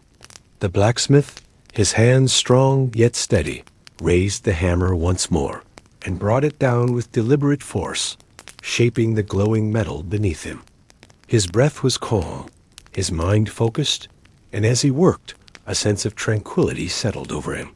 The familiar scent of burning coal and hot metal filled the air, and the warmth of the fire embraced him, wrapping him in the comfort of the forge. The anvil beneath him, its surface cold and unyielding, had long been a companion in his craft. It had witnessed the countless transformations of raw material into tools and weapons, a silent partner in the blacksmith's work. Each strike of the hammer was a reminder of the partnership between the blacksmith and the anvil, the two working together in perfect harmony to bring the metal to life. The blacksmith paused for a moment, lifting his gaze from the anvil to the piece of metal before him. It was nearly finished, the shape almost complete. He inspected it carefully, running his hands over the surface, feeling the smoothness of the edges and the curve of the blade. He smiled to himself, content with the work. His craft was one of patience and precision, and it had taken years of practice to master. But it was not just skill that guided his hands. It was the wisdom of the anvil, the knowledge it had imparted through the years. The blacksmith had learned much from his companion, not just about shaping metal, but about life itself. The anvil had stood silent and steady, holding its ground even as the blacksmith's hammer struck again and again, a reminder of the strength and resilience required to shape something into its true form. The blacksmith's thoughts drifted back to his younger years when he had first started working in the forge. The anvil had seemed so foreign, its surface so hard and unyielding. He had struck it with force, expecting it to bend to his will. But over time, he had learned that the anvil could not be shaped by force alone. It required patience, a gentle touch, and an understanding of its purpose. The anvil had taught him the value of slow, deliberate work, the importance of taking time to shape each piece with care. It had taught him that the process of creation was just as important as the finished product. The blacksmith smiled to himself, remembering the many hours spent at the anvil, the many lessons learned through trial and error. He had grown not just as a craftsman, but as a person, learning the value of persistence, humility, and quiet strength. He had learned that the true measure of his work was not in the speed or force with which he shaped the metal, but in the attention to detail, the care and patience that went into every strike of the hammer. The anvil had always been there, steadfast and reliable, a silent teacher that had guided him through every challenge. And now, as he looked down at the nearly finished blade before him, he knew that it was the wisdom of the anvil that had shaped it just as it had shaped him. The blacksmith raised his hammer one last time, bringing it down gently on the metal, smoothing the final edge with a quiet precision. He set the hammer down and picked up the blade, admiring the work that had been done. It was perfect. The edges were sharp, the balance just right, and he knew that it would serve its purpose well. As he set it aside to cool, the blacksmith turned his attention back to the forge. The fire still burned brightly, its flames dancing in the hearth.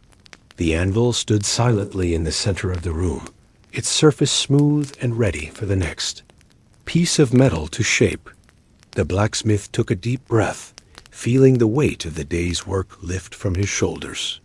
The quiet strength of the anvil had guided him once again, and he knew that as long as he worked in the forge, its wisdom would continue to shape him. The world outside the workshop continued on, but in this space, time seemed to slow. The only sound the steady rhythm of hammer against anvil. The blacksmith paused, reflecting on the work he had done, the lessons he had learned, and the quiet wisdom that had guided him.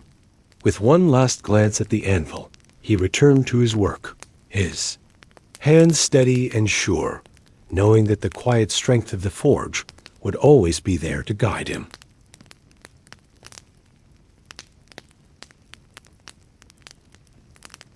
The hammer lifted once again, its weight familiar and comforting in the blacksmith's hand, and as it descended with purpose, a deep, resonating sound filled the workshop, echoing in the quiet space, like a heartbeat marking the passage of time. The anvil, worn and scarred from years of labor, absorbed the force, its surface a map of the countless transformations it had witnessed. The blacksmith, standing steady and strong, watched as the metal yielded to his will, shaping slowly under each measured strike. Outside the window, the first light of dawn filtered through the trees, casting long shadows across the village as the world slowly began to stir. But inside the workshop, time moved at its own pace. Each hammer blow sent vibrations through the floor, through the walls, and into the blacksmith's very bones, grounding him in the present moment. There was no rush, no need for anything other than the rhythm of his work. The world beyond the forge might continue its busy dance, but here, within these four walls, the blacksmith was lost in the simplicity of creation. His movements were fluid, each strike of the hammer a continuation of the last, each motion guided by years of experience and an intimate understanding of the materials before him. He could feel the metal beneath his hammer, its heat and resistance, its subtle shifts as it transformed from something raw and unyielding to something purposeful, something that would serve. It was in these quiet moments, as the metal slowly took shape, that the blacksmith felt a deep connection to the world. Around him, the fire in the forge burned steadily, its amber light casting warm, flickering shadows on the stone walls. The scent of burning coal mingled with the earthy aroma of pine from the nearby trees, and the soft, steady rhythm of the hammer became a kind of music, a melody that accompanied the passage of time. The world outside seemed to fade into the background. The sounds of the village and the distant murmur of daily life replaced by the comforting, steady pulse of hammer on anvil. With each strike, the blacksmith was not just shaping metal. He was shaping the very fabric of his life. His work had always been about more than just creating tools or weapons. It was about creating meaning, about connecting to something timeless and enduring. The hammer's echo was a reminder of that connection, a constant, unbroken thread that ran through his work and through his life.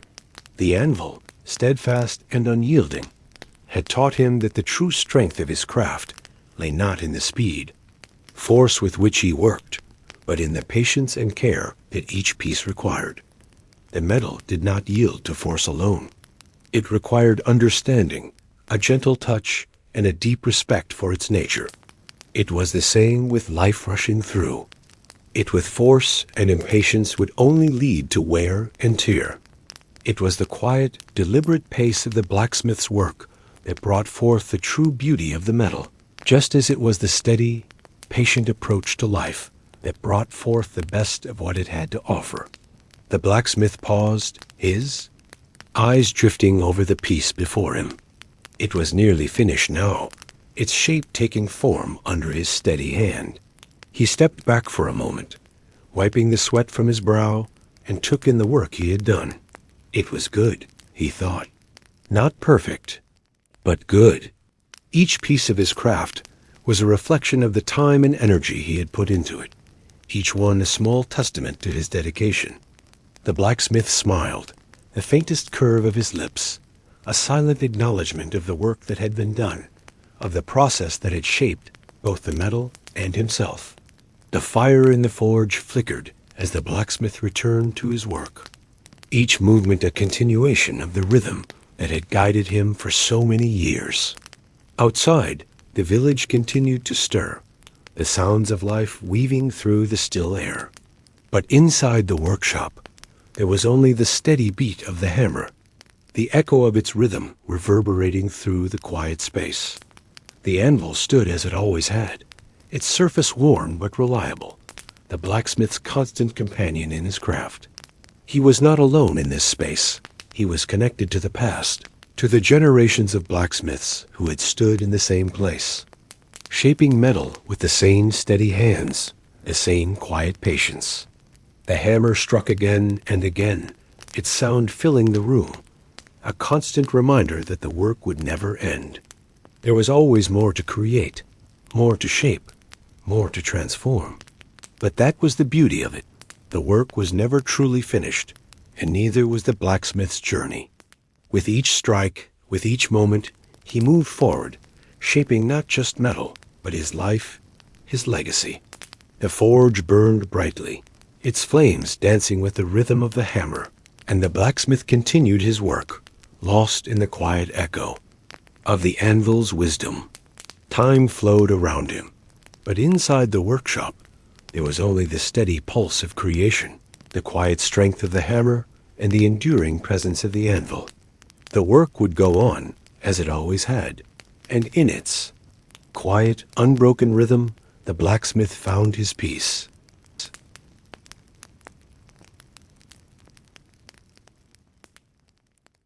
In the quiet of the early morning, the blacksmith stood at his workbench, his eyes fixed on the raw metal before him.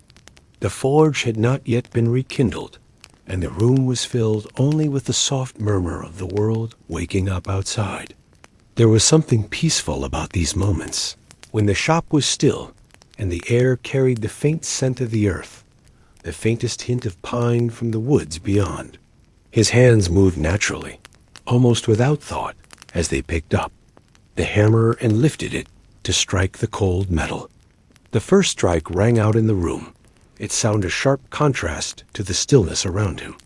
But it was a sound he had long ago learned to embrace, for it marked the beginning of his days. Work the first of many steps that would transform this raw material into something purposeful, something lasting. The blacksmith had always known that the value of his work lay not in its outward appearance, but in the strength and utility it would provide. The tools and weapons he forged were not just objects. They were part of a cycle, a continuous thread, that linked him to those who would use them, to the generations before him who had practiced this craft, and to the generations who would carry it forward. His hands, though weathered and worn from years of labor, moved with an ease that spoke of years of practice. The metal, though cold and unyielding at first, slowly began to take shape beneath his careful strikes. There was no rush, no need to hurry. The blacksmith understood that the process itself was just as important as the finished product. With each strike, each movement, he was shaping not just the metal, but the very fabric of his own existence. The unseen craft of creation, of taking something raw and transforming it into something that would serve a greater purpose, was a process that had always fascinated him. It was not the hammering or the fire that defined his work, but the quiet, deliberate acts of shaping and transforming that occurred in between those moments, when the forge was still, when the metal was cooling, when his thoughts wandered to the generations of blacksmiths who had come before him. He paused for a moment, stepping back from his workbench to examine the metal before him. It was only a small piece, a nail, but it held within it the promise of something much greater. Each nail, each horseshoe, each tool that came from his forge was a link in a chain that connected him to his ancestors, to the village he served, and to the quiet, timeless tradition of his craft. He had always known that it was not the grand things that mattered, but the small, seemingly insignificant acts that shaped his world. It was the quiet rhythm of hammer on anvil, the careful shaping of metal, that had given his life its meaning. The blacksmith had often thought of how little attention was given to the things he created. A tool, a blade, a horseshoe these were, all important in their own way, but they were not the things that people remembered. It was the warriors and the leaders, the builders and the farmers, who were remembered, not the ones who had forged the tools they used.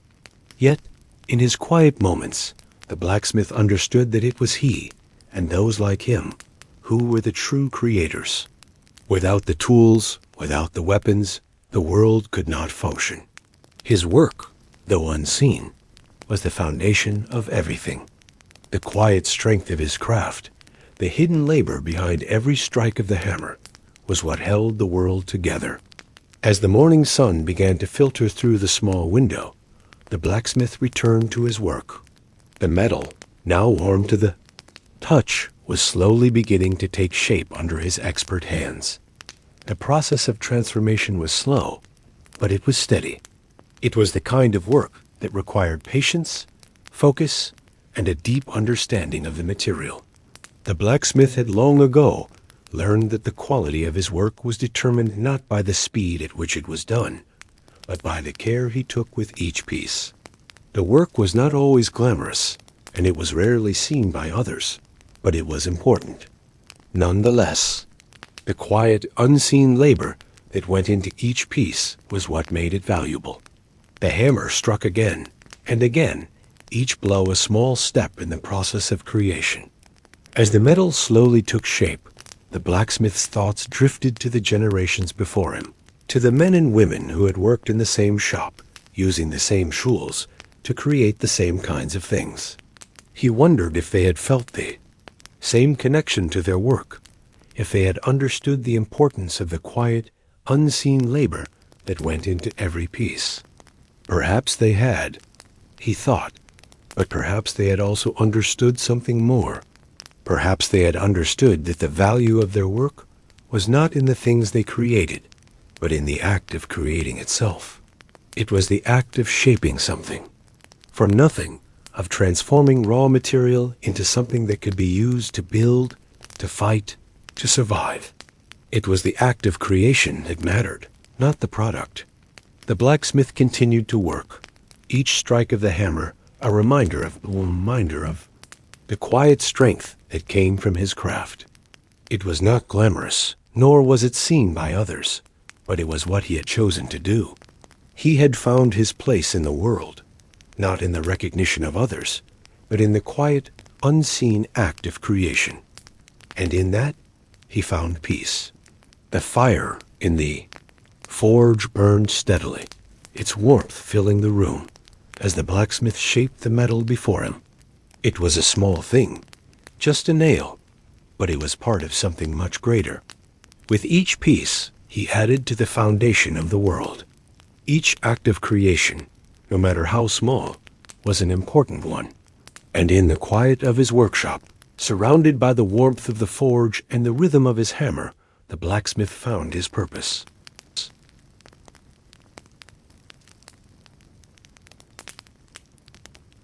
As the day broke over the village, a faint mist hung in the air, softening the contours of the world outside the blacksmith's workshop. The light filtering through the window cast long, gentle shadows across the stone floor, where the blacksmith's worn boots shuffled quietly with each movement. The hammer was in his hand again, its familiar weight, a constant companion that had stood the test of time, just like the anvil at the center of the shop.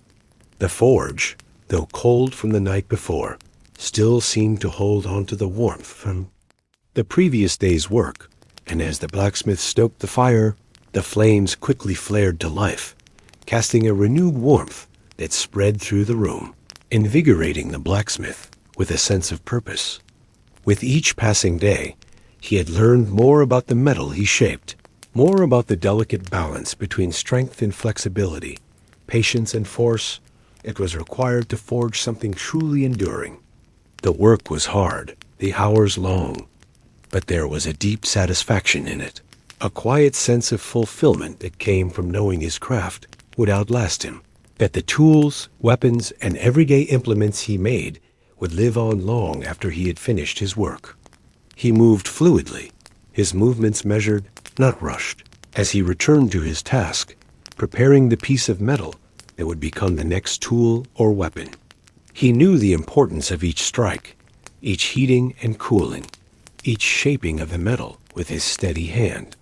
The furnace crackled and hummed, the fire crackling against the cold morning air, and the sound of the hammer striking metal rang out in the quiet of the workshop, the rhythmic beat of creation itself. In that moment, the blacksmith's thoughts wandered not just to the task at hand, but to the broader meaning of the work he did. His forge had been his sanctuary, his place of quiet reflection, but it had also been a place of transformation. Over the years, the blacksmith had come to understand that the true power of his craft lay not just in the physical strength of the tools and weapons he created, but in the resilience that they represented. Each strike of the hammer was a reminder of the resilience required to shape something from the raw, unyielding material into something useful, something that could stand the test of time. In a world where everything seemed to be in constant flux, there was something comforting in the permanence of his craft. The anvil, the hammer, the fire, and the metal, these were constants in his life. They had always been there, steady and reliable, just as his hands, though worn from years of work, had been reliable. The act of forging metal was more than just a job. It was a process of resilience, a way of understanding the importance of enduring the heat, the pressure, the hardship to emerge stronger, more solid, and more useful. Just as metal was bent and shaped through the force of the hammer, so too had the blacksmith shaped his own life through his work. It had not always been easy, and there had been moments of doubt, but the steady rhythm of hammer against anvil had always pulled him back, always reminded him of the strength that came with resilience. As he continued to work, the blacksmith's thoughts drifted back to the early years, to the times when he had first started out, uncertain and eager to prove himself. The days had been longer then, the nights filled with questions. But over time, as his hands became more familiar with the rhythm of the forge, he had learned that resilience was not just about strength, but about patience. It was about accepting the hard work, accepting the failures, and understanding that success was born not from avoiding hardship, but from enduring it, from learning from it, and from returning to the forge each day with renewed determination. He smiled to himself, the faintest smile of satisfaction, as he watched the piece of metal before him slowly take shape, its form beginning to take on purpose. The strength of the metal, combined with the heat of the forge and the rhythm of his hammer, would soon become something that would outlast the blacksmith himself. A tool, a weapon, an item of everyday use, whatever it was. It would serve, and in its service, it would carry with it the legacy of the blacksmith's work. The blacksmith had often thought of the generations before him, the men and women who had stood at the same anvil, wielding the same hammer, shaping the same metals, and he had wondered if they had felt the same sense of quiet pride, the same deep satisfaction that came from knowing their work would endure. In the end, it was not the fame or the glory that mattered, but the resilience, the quiet, steadfast strength that came from the work itself. And so, with each strike, the blacksmith continued his labor, each swing of the hammer forging not just metal, but a part of himself. The fire continued to burn in the forge, the embers glowing in the dim morning light, casting their warm glow on the blacksmith's face. His thoughts settled, the quiet hum of the forge filling the space around him, and for the first time in a long while, he felt a deep sense of peace. The work was hard, but it was his, and that, in itself, was enough. With each completed piece, each tool and weapon shaped by his hands, he knew that he had forged something more than just metal. He had forged resilience, and in that resilience, he found his purpose.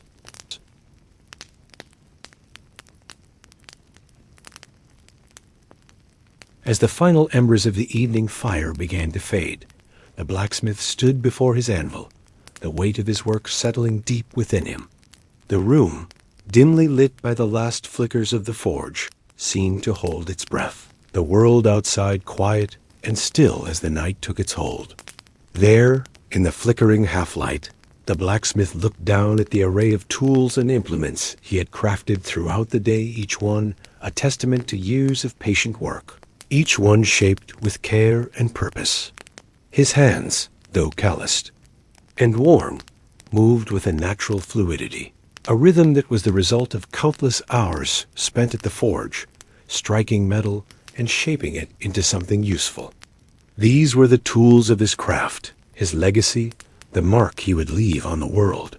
He had often wondered about the legacy of those who came before him, the blacksmiths who had worked at this same anvil, in this same workshop, under the same roof through countless years.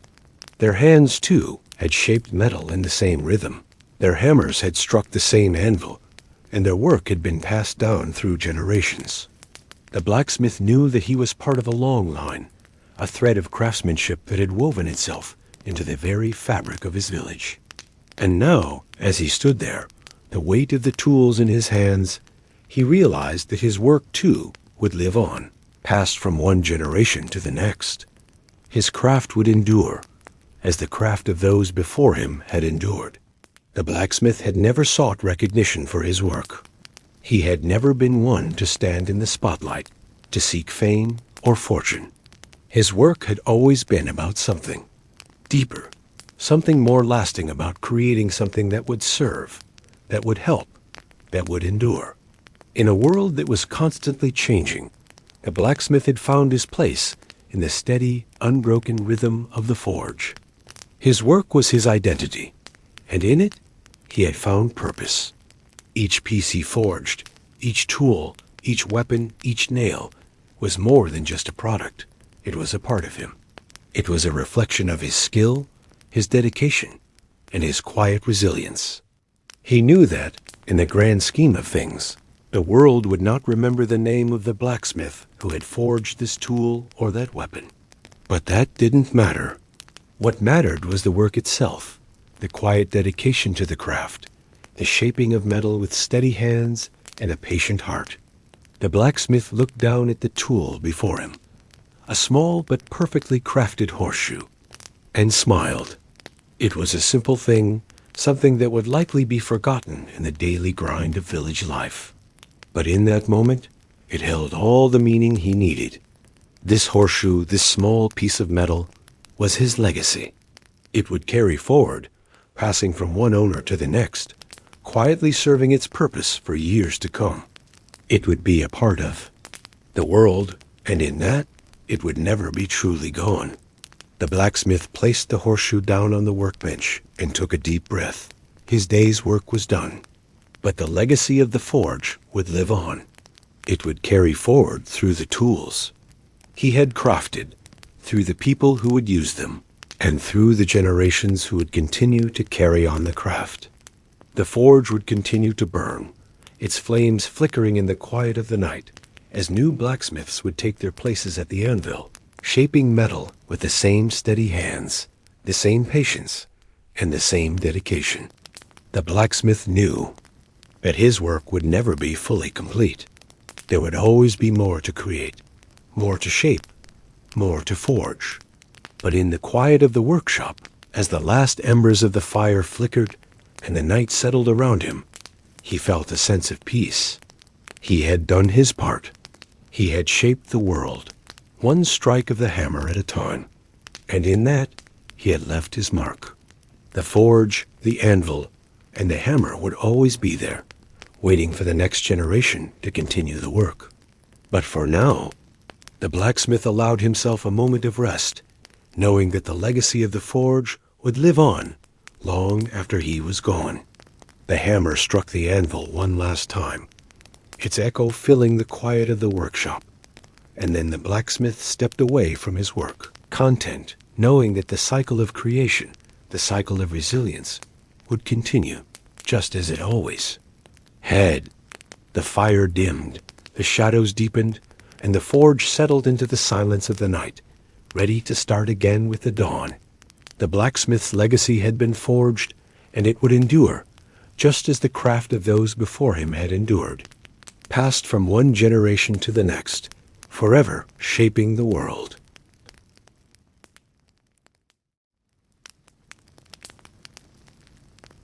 As the first light of dawn crept through the gaps in the wooden shutters of the blacksmith's workshop, the village still slept, wrapped in the quiet calm of early morning. The faintest chill in the air contrasted with the warmth emanating from the forge where the blacksmith stood, poised to begin yet another day of labor. His hands, familiar with the tools of the trade, moved in a rhythmic dance, lifting the hammer, striking the anvil, shaping the metal with a precision born of years of repetition. The fire crackled softly, its embers glowing with a steady, almost meditative light, casting long shadows that seemed to stretch and sway across the stone floor. The blacksmith's thoughts wandered as he worked, not to any particular place or moment, but to the broader weight of the work itself, the way the forge, the anvil, the hammer had anchored him for as long as he could remember. It was a weight that felt both comforting and burdensome, like an invisible cloak draped over his shoulders. This craft, passed down through generations, had become more than just his livelihood. It was the very fabric of his identity. Every strike of the hammer, every piece of metal shaped and molded, carried with it the echo of those who had stood at the anvil before him. The traditions of the blacksmith's craft were old, older than his own memory, older than the village that now surrounded him. And as he worked, he could almost hear the voices of those who had come before him, guiding his hands, urging him to maintain the steady rhythm of creation that had been handed down through the ages. The weight of tradition was not an easy thing to bear. It demanded patience, consistency, and dedication, all qualities that had been ingrained in him from a young age. He had often thought of the sacrifices made by his ancestors, the long hours spent at the forge, the quiet struggles they had endured to ensure the survival of the craft. The tools they had created, the weapons they had forged, had been essential to the survival of the village. Without them, the world would have been a much harsher place. And so, it had fallen to him, and to others like him, to continue the work. He knew that the metal he shaped was not just metal. It was a link in a long chain, a chain that stretched back through time and reached forward into the future.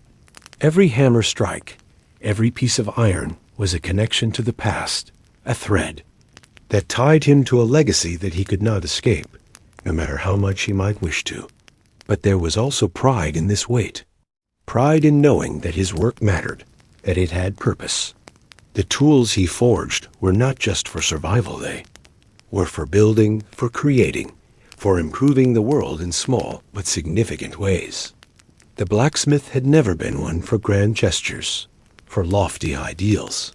His work was humble, grounded in the practical needs of the people.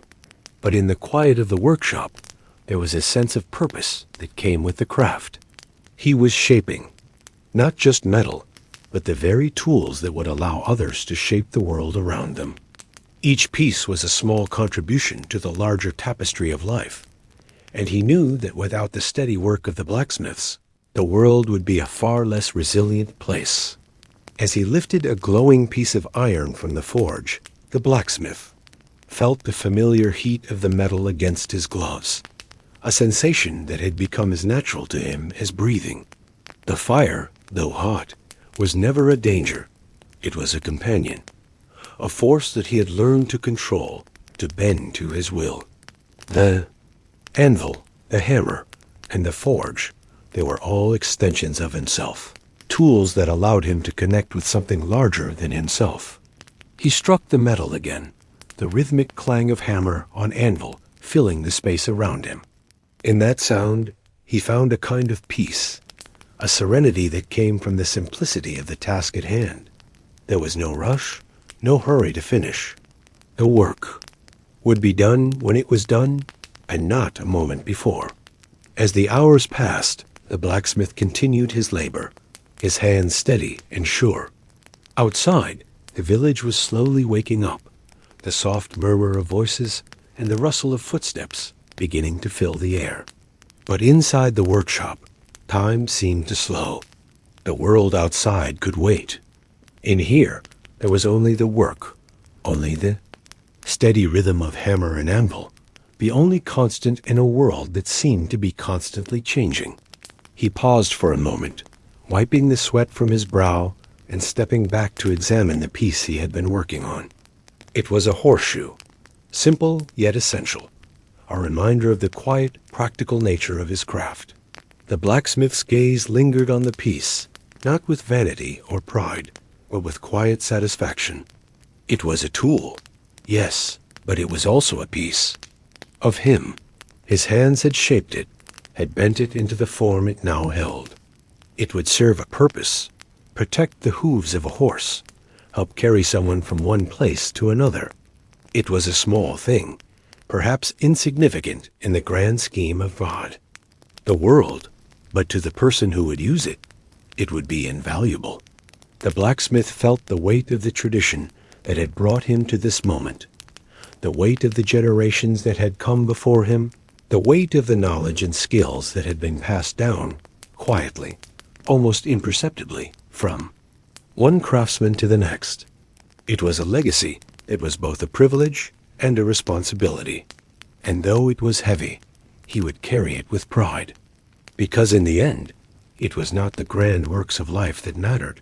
It was the small, steady contributions, the quiet labor that kept the world turning, one strike of the hammer at a time.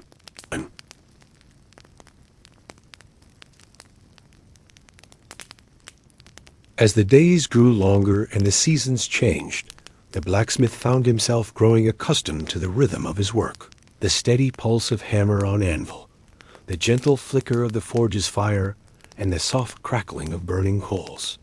It was a rhythm that had marked his life for as long as he could remember, a rhythm that had shaped him into the man he was today. The world outside continued to shift and change, the village growing, the landscape evolving, but within the walls of the workshop, time seemed to slow. Each day began with the same familiar rituals, the stoking of the forge, the selection of raw metal, the careful shaping of each piece. There were no surprises here, no interruptions. The work was constant, steady, unchanging. It was in this consistency that the blacksmith found his peace. As he looked at the piece of metal before him, his hands moved instinctively, shaping it with precision and care. The work was second nature now, the rhythm of his strikes fluid and practiced. There was no need for thought or effort. His hands simply knew what to do, guided by years of experience and muscle memory. The hammer fell again and again, shaping the metal into the desired form. Each strike a small victory in the long journey of creation. But even in the familiarity of his work, the blacksmith could not ignore the passage of time. He felt it in the ache in his bones, the weariness in his muscles. The years had added weight to his frame, and though his hands were still steady, his body was beginning to show the signs of the years spent at the forge. His fingers, once nimble and quick, had grown stiff and calloused, and his shoulders ached after long hours of work. He had long ago stopped thinking of these signs as burdens. Instead, he embraced them, for they were a reminder of the life he had lived, the years he had spent shaping not just metal, but his own destiny. He had never been one to lament the passing of time. He had always believed that time, like the metal he worked with, was something to be shaped, molded, and respected. As the days passed, the blacksmith watched the world around him change. The village expanded, new homes were built, and new people arrived, bringing with them new ideas and ways of life. Yet even as the world changed, the blacksmith remained, anchored in his work. The forge, the anvil, the hammer, these were constants in his life, and he clung to them as anchors in a world that often felt chaotic and unpredictable. The work never ceased, never slowed. As the seasons changed, so did the nature of the work. Winter brought the challenge of heating the forge against the cold, the struggle to keep the fire alive through the long, dark nights. Summer brought the challenge of working in the heat, the sweat dripping down his face as he bent over the anvil. But no matter the season, the rhythm of the work remained the same, a constant in his life. In many ways, the blacksmith had become a part of the landscape itself, as ingrained in the village as the trees that lined the streets or the river that ran through the valley. His work, though humble, was essential to the fabric of village life. Without the tools he forged, without the weapons and nails and horseshoes he created, the village could not function. He had become an integral part of the community, not through any grand gesture or act, but through the quiet, steady work of his hands. As the years passed, the blacksmith began to notice the changes in the faces around him. The children who had once played outside his shop were now grown, and their children, too, began to wander through the village. New faces appeared, eager to learn the ways of the forge, and old faces faded away, their hands no longer steady enough to wield the hammer. Yet the forge, the heart of the blacksmith's world, continued to burn brightly, a beacon in the ever-changing landscape of life. He had never imagined that he would still be here, working the forge so many years later. Yet here he was, each day blending into the next, the work as familiar to him as breathing. And though the world around him had changed, he had remained constant, a steady presence in the life of the village. The passing of time had not dulled his passion for the craft. If anything, it had deepened his understanding of it. He had come to realize that the work itself was the greatest gift he could give to the world. It was not about the recognition, not about the praise. It was about the quiet satisfaction of knowing that he had created something that would endure. The hammer struck again, a clang of metal on anvil ringing through the air, a sound that seemed to echo through time itself. The blacksmith paused for a moment, his gaze drifting to the window where the sun was setting, casting a warm golden light over the village. The day was drawing to a close, but the work was far from over. There was always more to be done, always. Another piece of metal to be shaped, another tool to be forged. And though the blacksmith's body was weary, his hands aching from years of labor, he felt no desire to stop. For in the work, he had found his purpose. The passage of time had not diminished his love for the craft, nor had it dulled his passion for the forge. He had spent his life shaping metal, but in doing so, he had also shaped himself. Time had passed, seasons had changed, but the blacksmith remained steady and resolute, a testament to the enduring nature of his craft. And as he continued his work, he knew that his legacy would live on long after he was gone, carried forward by the hands of those who would follow in his footsteps. The passing of time had shaped him, and in turn, he had shaped the world around him. And in that, he found peace.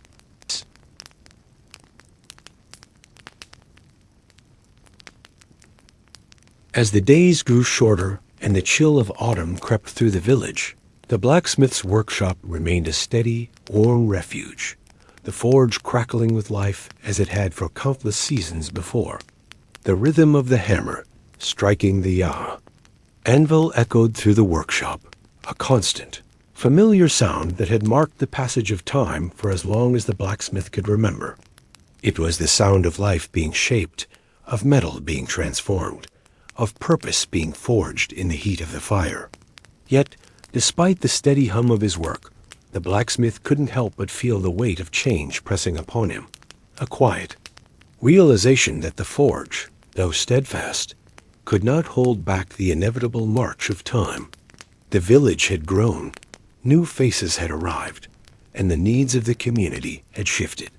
The days of crafting tools for the simple tasks of farming and building were becoming fewer, replaced by new demands, new technologies, new ideas that seemed to bypass the old ways of the forge.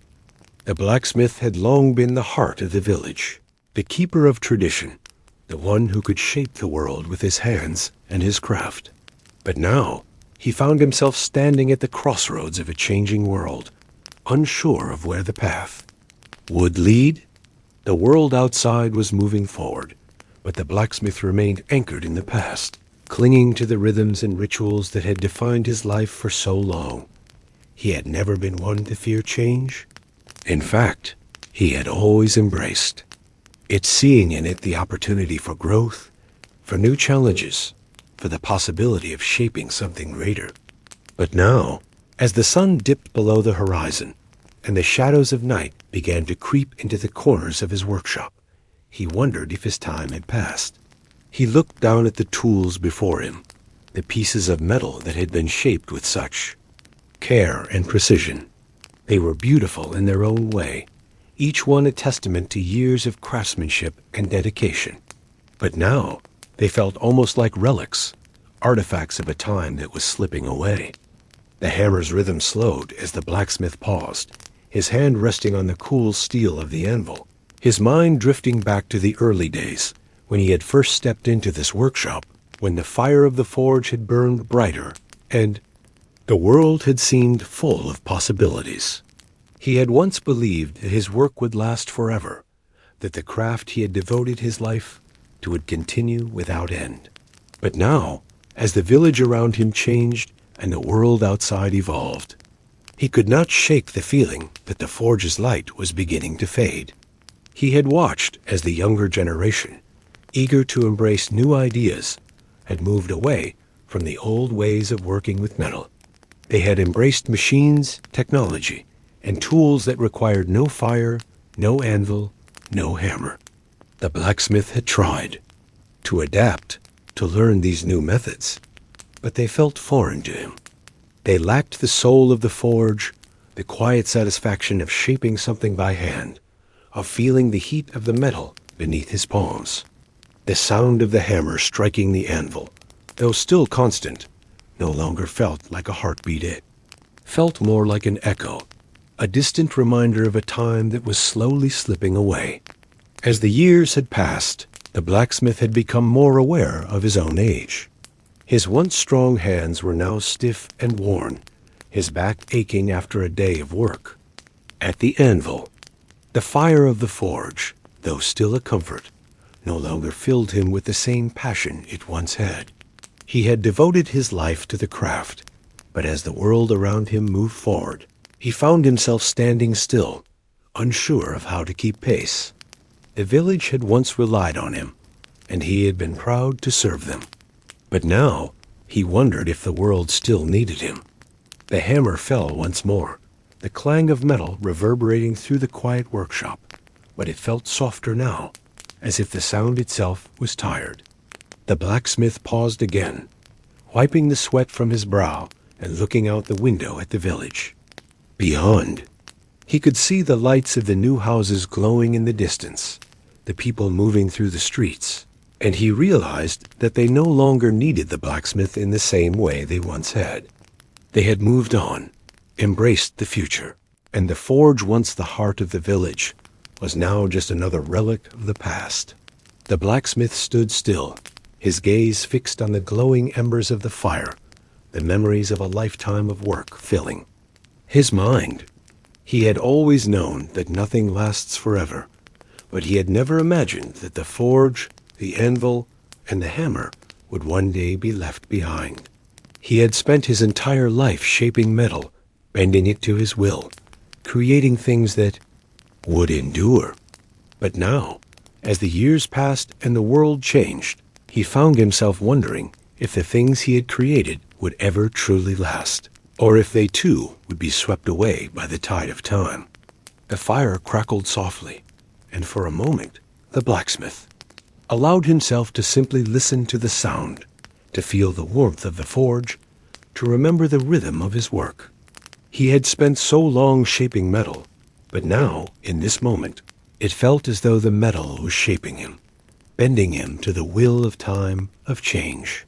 He closed his eyes and took a deep breath, feeling the weight of the years, the weight of tradition, the weight of the forge's silent echo.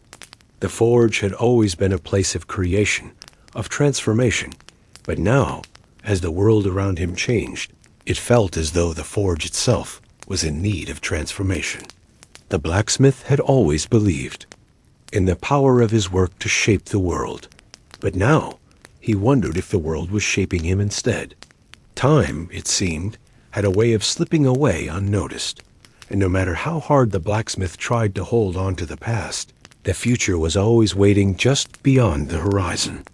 As the fire slowly died, the blacksmith knew that the forge's light would soon fade, but he also knew that the legacy of the work he had done, the legacy of the hammer and the anvil, would endure, even if the forge itself was silenced. The weight of time would continue to press on, but the blacksmith would carry its echo in his heart, a reminder of the work he had done, the life he had lived, and the legacy he had left behind.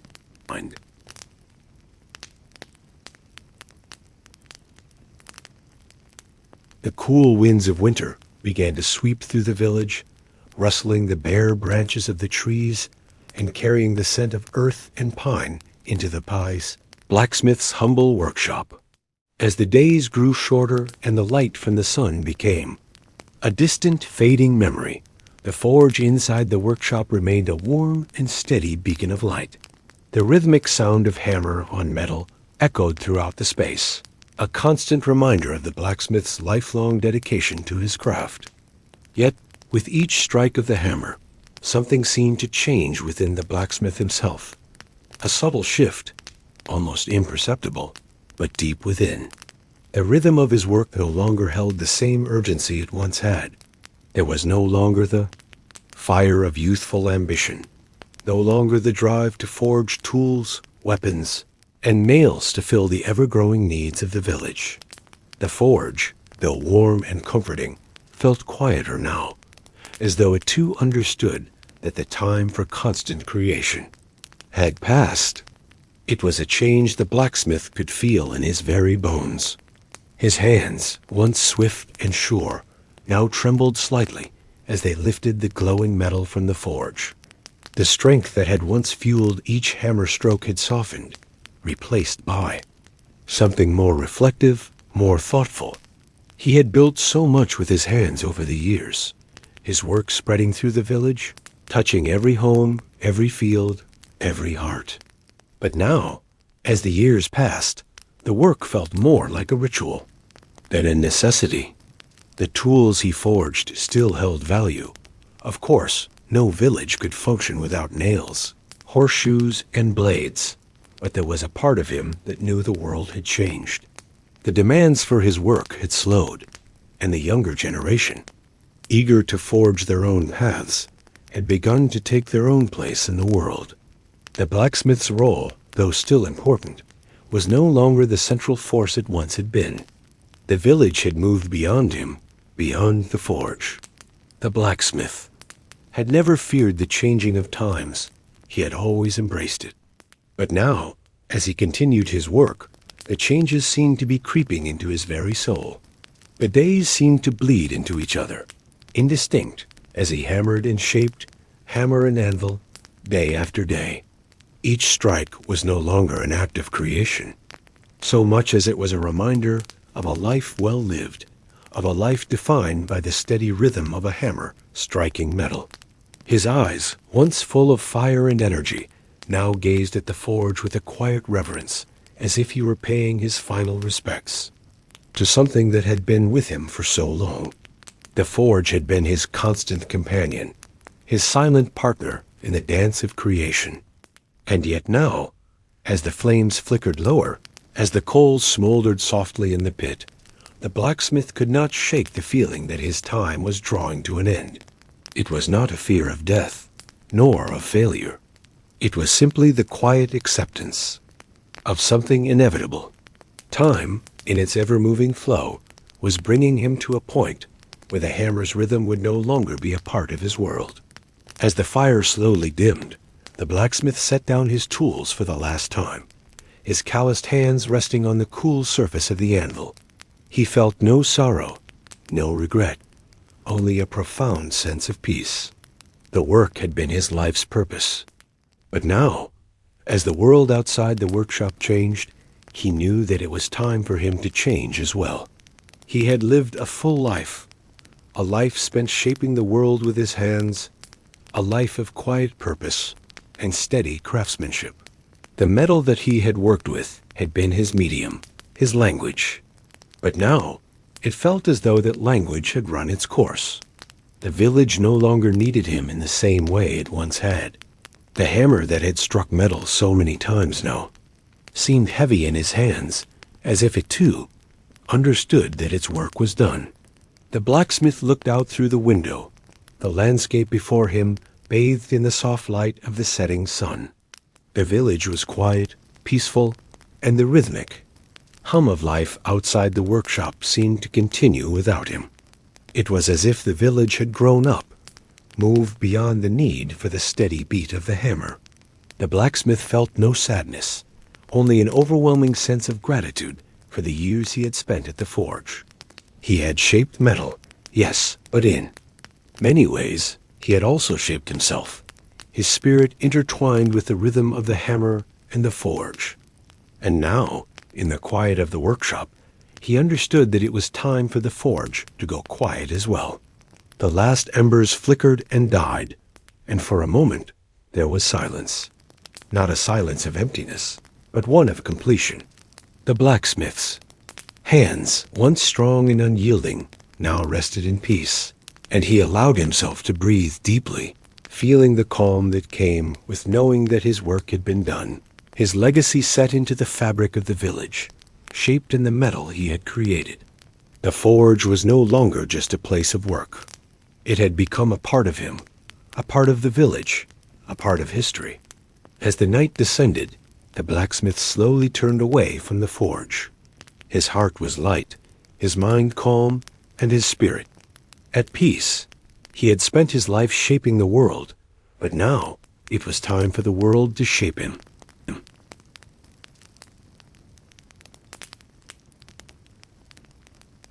The morning was unusually quiet, with the soft hum of the village's daily activities just beginning to stir outside the blacksmith's workshop. The sky, painted in soft hues of pink and orange, filtered through the small window, casting gentle light across the once bustling space now filled with only echoes of past labor.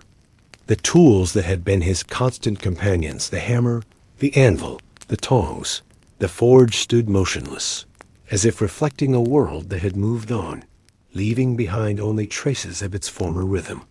The blacksmith stood in the center of the room, his hands resting by his sides, his gaze wandering over the familiar, worn surfaces that had borne the mark of his life's work. It had been years since he had first stepped into this workshop, years since he had swung his hammer in rhythmic repetition, shaping metal into tools, weapons, and the countless other pieces that had served the village and the people he had come to consider his family.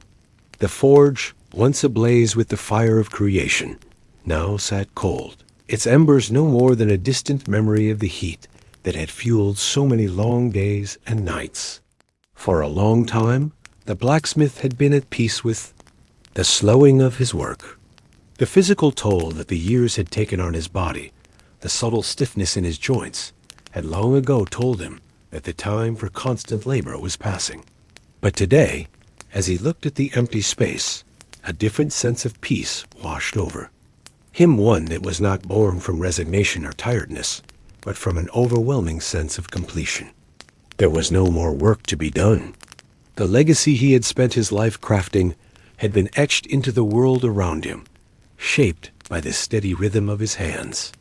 Every tool, every nail, every horseshoe was a testament to his years at the anvil, to his dedication to his craft, and the village that had depended on him. The blacksmith's hands, calloused and scarred from years of labor, had once moved with quick precision. But now, as he stood still in the quiet workshop, he felt no need to rush. There was no hammer to strike, no piece of metal to shape. It had all been done. In its place, there was a calm satisfaction, a peace that had been earned through years of hard work, dedication, and the understanding that the work itself was its own reward.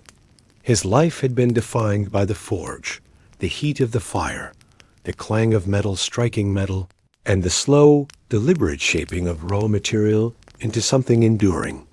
But now, as the days passed and the fire of the forge dimmed, the blacksmith understood that his work was no longer confined to the hammer's strike or the anvil's ring. His work had moved beyond the metal he had shaped. It had become a part of the very fabric of the village, woven into the lives of the people who had used the tools he had created. The nails that held the walls of the homes together, the horseshoes that protected the village's steeds, the weapons that defended the community, all these were his legacy, his contribution to a world that would continue long after he had gone. The village, though it had grown and changed over the years, still bore the marks of his work. His legacy was not just in the tools he had created, but in the quiet, enduring presence that he had provided throughout his life. The blacksmith had always believed that his work would speak for him when he was no longer there to shape the world with his hands. He had never sought recognition or praise. The quiet satisfaction of a well-forged piece of metal was enough. The work itself was what mattered. And now, in the stillness of the workshop, he knew that his work had spoken louder than any words ever could. It had endured.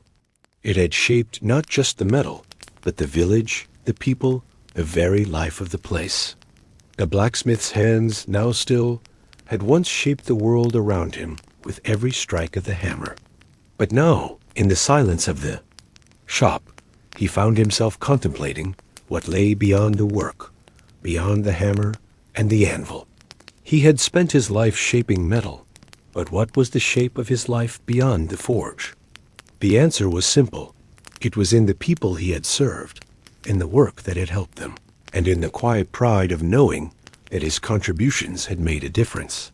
He had never been one for grand gestures or loud acclaim, and perhaps that was why the silence felt so fitting now. The village had moved on, yes, but not in the way the blacksmith had feared. It had moved forward, evolved, and changed, but it had not forgotten the work that had helped it grow.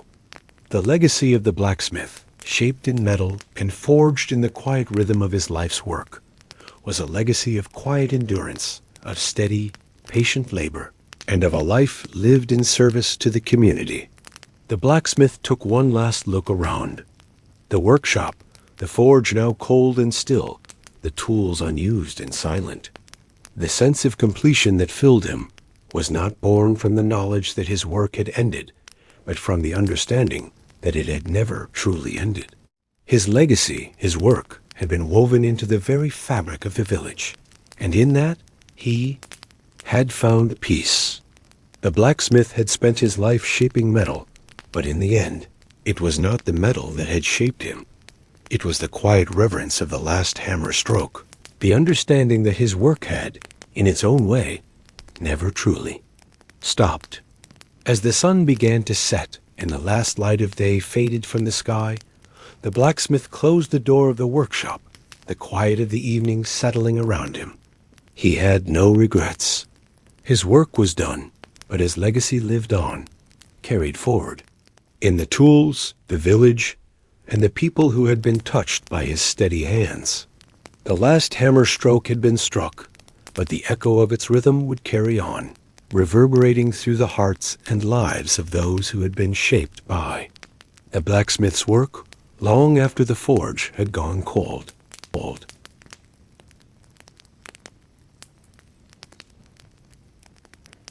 As the first traces of dusk began to settle over the village, a hush seemed to fall upon the workshop.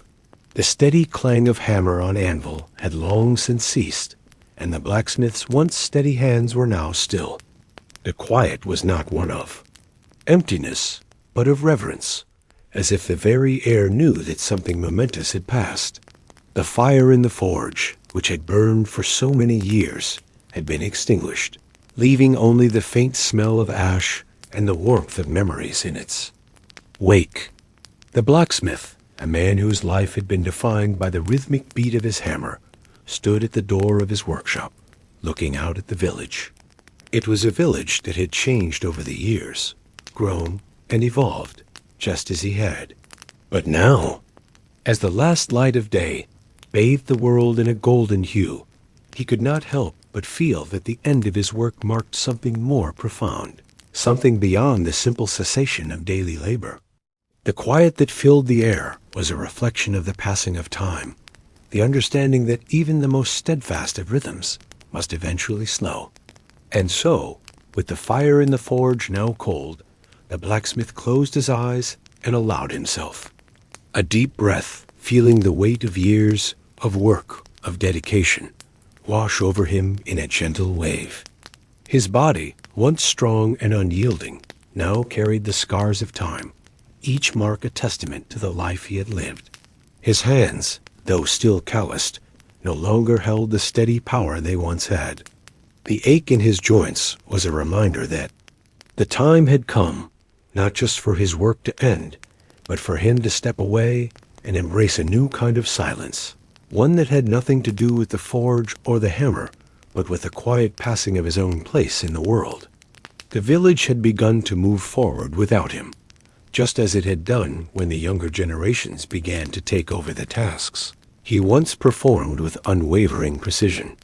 But the blacksmith had never been one to seek praise or recognition.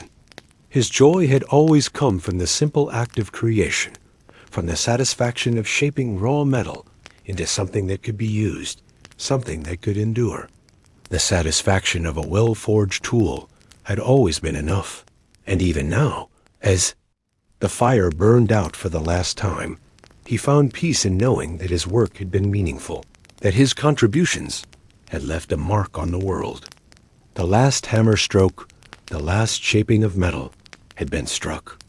And with it, the blacksmith's legacy had been sealed not in the tools he had crafted, but in the lives he had touched, the quiet service he had provided, and the steady rhythm of his work that had never faltered. There would be no grand ceremony, no loud farewell.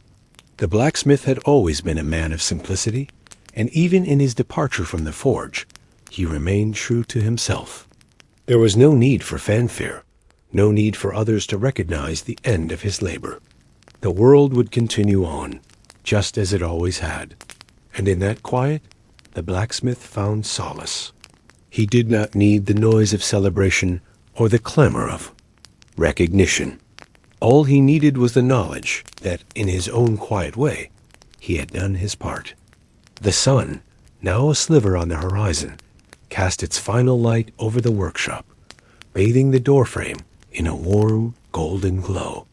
The blacksmith stood for a moment, taking in the scene. The workshop, once filled with the fire of creation, was now still. The anvil, the tools, the forge, all stood as silent sentinels to a life well lived. The village beyond the door was quiet too, the sounds of life fading into the distance as the day drew to a close. The world seemed to pause, as if honoring the blacksmith's quiet departure from the rhythm that had defined him for so long. It was a passing not of death, but of time, a gentle acknowledgement that all things must change, that all things must end, but that those endings carry within them the seeds of new beginnings. The blacksmith, now standing at the threshold of his workshop, closed the door one last time. He felt no regret, no sorrow, only a deep, abiding peace. The forge was cold, the tools were still, but his work had been done. The village, the people, the legacy, everything had been shaped in the quiet moments of the past. And now, it was time for the next chapter to unfold, for the next generation to take up the mantle of creation. The blacksmith's time had passed, but the world he had shaped would continue on, just as the quiet passing of the flame from one hand to the next ensured that the light would never truly fade. The night was settling over the village, the stars beginning to twinkle in the vast, dark sky. And as the blacksmith took his final steps away from the forge, he knew that he had played his part, and that in the silence of his departure, the true legacy of his work would endure, woven into the very fabric of the world around him.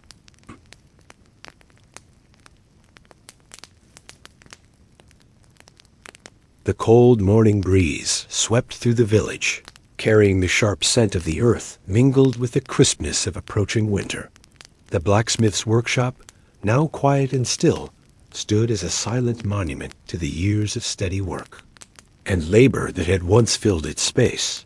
The forge, once a roaring inferno of activity, was now cold and empty, the once vibrant flames now reduced to a soft, faint glow in the memories of those who had worked there. Yet, as the village woke from its slumber, a new light seemed to rise with the dawn. The hammer, the anvil, and the forge were no longer objects of solitude. In the years since the blacksmith's departure, they had become relics of an era that had passed, but the quiet echoes of his legacy had not been forgotten. Far beyond the confines of the workshop, a new generation had begun to take up the mantle of creation. The younger villagers, once children who had watched the blacksmith work, were now coming into their own, carving out their own paths in the world. They had grown up with the blacksmith's legacy ingrained in them, his steady hands and the rhythm of his work serving as a model for their own lives. Yet the forge had been silent for too long.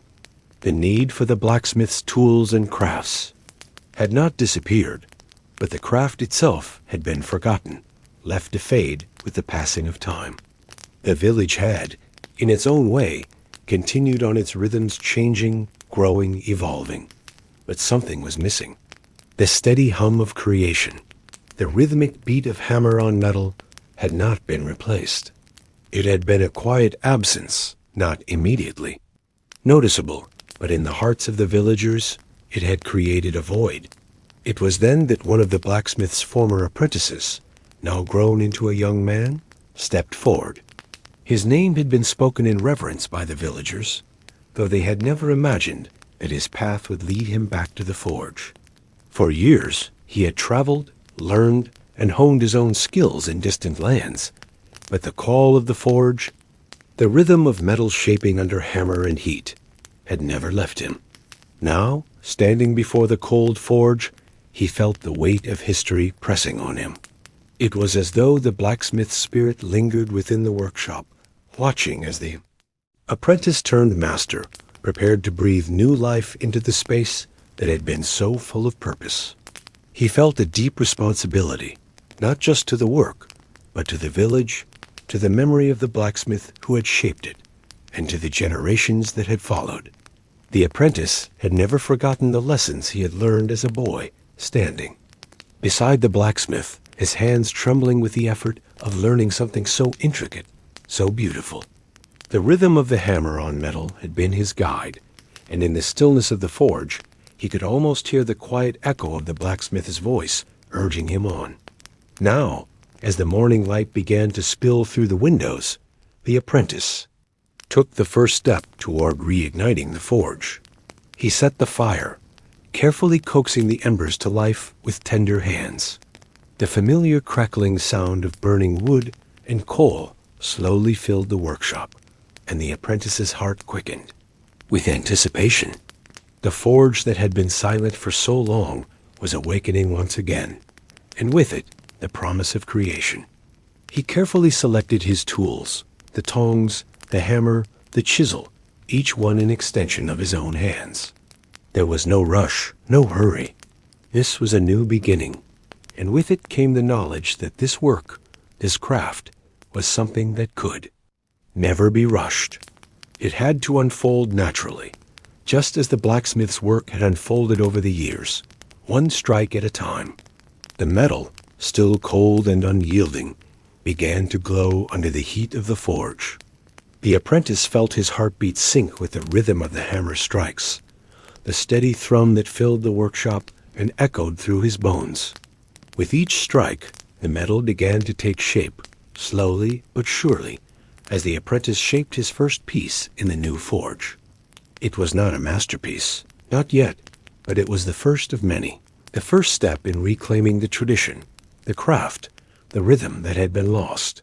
Outside, the village was beginning to stir, the villagers waking to another day, unaware that a new chapter was being written in the quiet forge.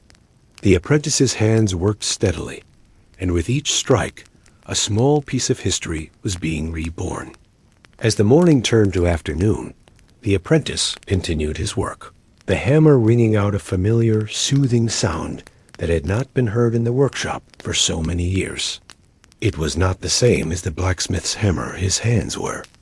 Different, his strikes more tentative, but there was a familiar energy, a continuity that filled the space with a sense of purpose. This was not just about creating tools or weapons. It was about something deeper. It was about honoring the past, carrying the legacy forward, and giving it a new life. The forge was not just a place of work. It was a living memory, a testament to the blacksmith's dedication and the village's growth. The apprentice worked tirelessly, fueled by the knowledge that this was his calling, his purpose. He was not trying to replace the blacksmith. He could never do that. But he was ready to take the next step, to carry the forge forward into a new era. As the sun began to set, the apprentice paused for a moment, looking over the work he had done. The piece he had forged was not perfect, but it was a beginning, and for the first time in years, he felt a deep sense of satisfaction. The forge, which had been silent for so long, was now alive again. It was not just a workshop, it was a place of creation, of continuity, of legacy. And with that, the apprentice knew that the work of the blacksmith, though it had passed from one hand to the next, was not finished. It would never truly end. The forge had been revived, and with it, the promise of new beginnings, new creations, and the future shaped by the steady rhythm of hammer on metal. The blacksmith's legacy, though it had passed, had not died. It had merely transformed, becoming something new, something vibrant, something alive. The village would continue to grow, to change, but now, with the forge once again ablaze, it would be shaped by the hands of those who understood the quiet, steady rhythm of creation, just as the blacksmith had taught them so many years ago. And as the apprentice looked out over the village, the workshop aglow with the warmth of the forge, he knew that this was just the beginning.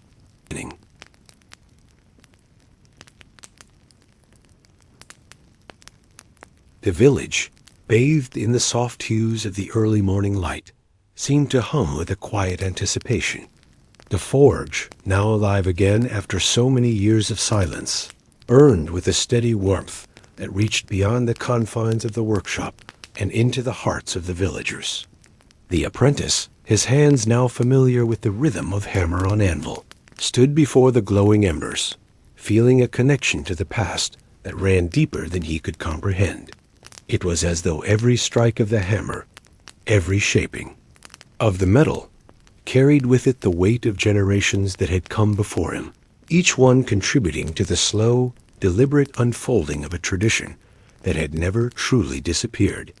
It was simply waiting for the right moment, for the right hands, to bring it back to life. He had learned much in the years since the blacksmith's passing, not just in skill, but in the deeper understanding of what it meant to be part of something larger, something timeless.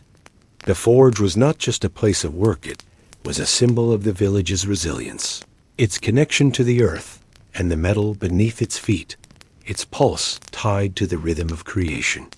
The apprentice could feel the weight of this legacy.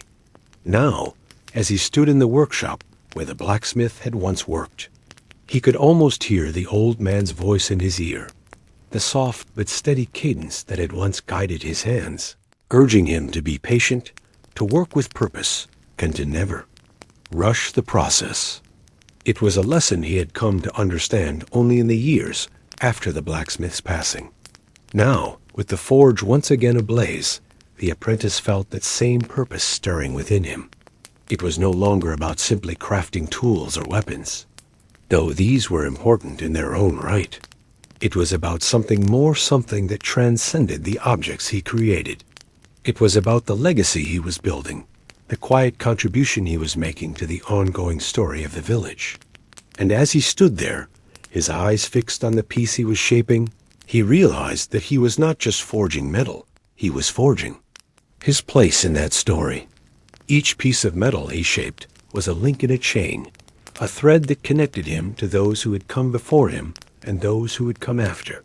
His work was not just about the present, it was about the future, about ensuring that the tradition of the forge would continue, that the rhythm of hammer on anvil would echo through the generations to come.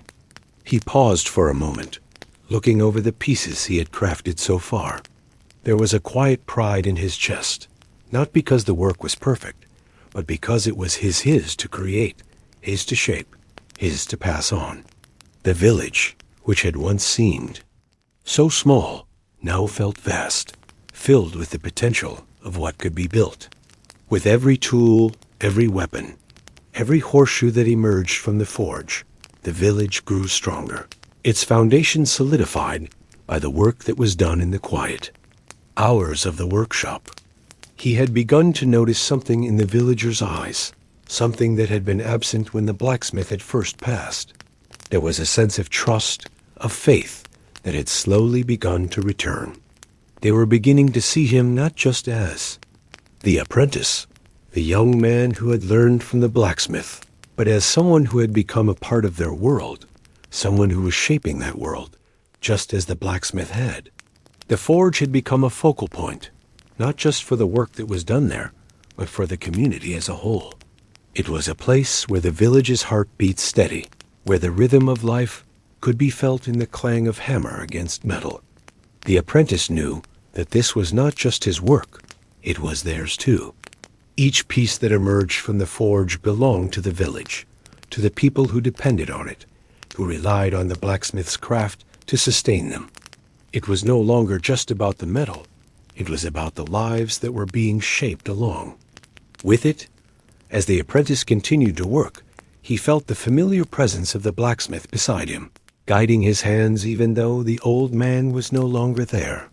The lessons he had learned in his youth were now ingrained in his muscle memory, his every movement a reflection of the quiet wisdom that had been passed down to him. And in that moment, he understood that the forge was not just a place of work, it was a place of connection. The forge connected the apprentice to the blacksmith, and the blacksmith to the generations before him. And now, it connected the apprentice to the village, and to the future that was unfolding. As the sun began to dip lower in the sky, casting long shadows over the village, the apprentice finished his work for the day. He wiped his brow, feeling the weight of the labor and the satisfaction of a day well spent. The pieces he had forged were simple, but they would serve a purpose. They would be used to build, to protect, to shape the future. And that, he realized, was the true meaning of his work. It was not about perfection. It was about contribution. It was about creating something that would endure, something that would outlast him. The apprentice stood at the door of the workshop, looking out over the village, feeling the weight of his legacy settle over him. It was a quiet, unspoken legacy, not one that would be recorded in books or celebrated with grand ceremonies. But it was a legacy nonetheless, one that would continue to shape the village for years to come, long after the forge had gone cold and the rhythm of hammer on anvil had faded into memory. The apprentice smiled to himself, knowing that he had found his place in the world, and that his work would continue to echo through the village long after he was gone. The forge had not just created tools, it had created a future, one that was shaped by the steady rhythm of creation and the enduring spirit of those who came before.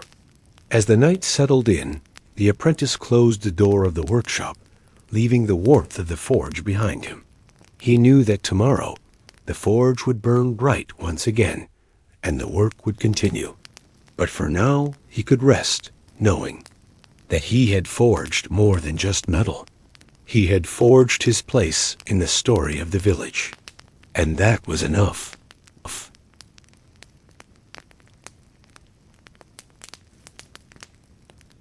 The moon hung high in the night sky, casting a soft, silver glow over the village, as the blacksmith's forge stood quiet once again. The steady rhythm of hammer on anvil had long since ceased, but the warmth of the forge still lingered in the air, like the aftertaste of a meal enjoyed. In the stillness, the memory of the work done within those walls seemed to pulse gently, as though the very essence of creation was embedded in the stones of the workshop, in the tools scattered across the workbench, and in the silent echoes that resided in the corners. The apprentice, now fully invested in his craft, could feel the weight of history pressing on him in the same way the hammer had pressed upon the metal he worked.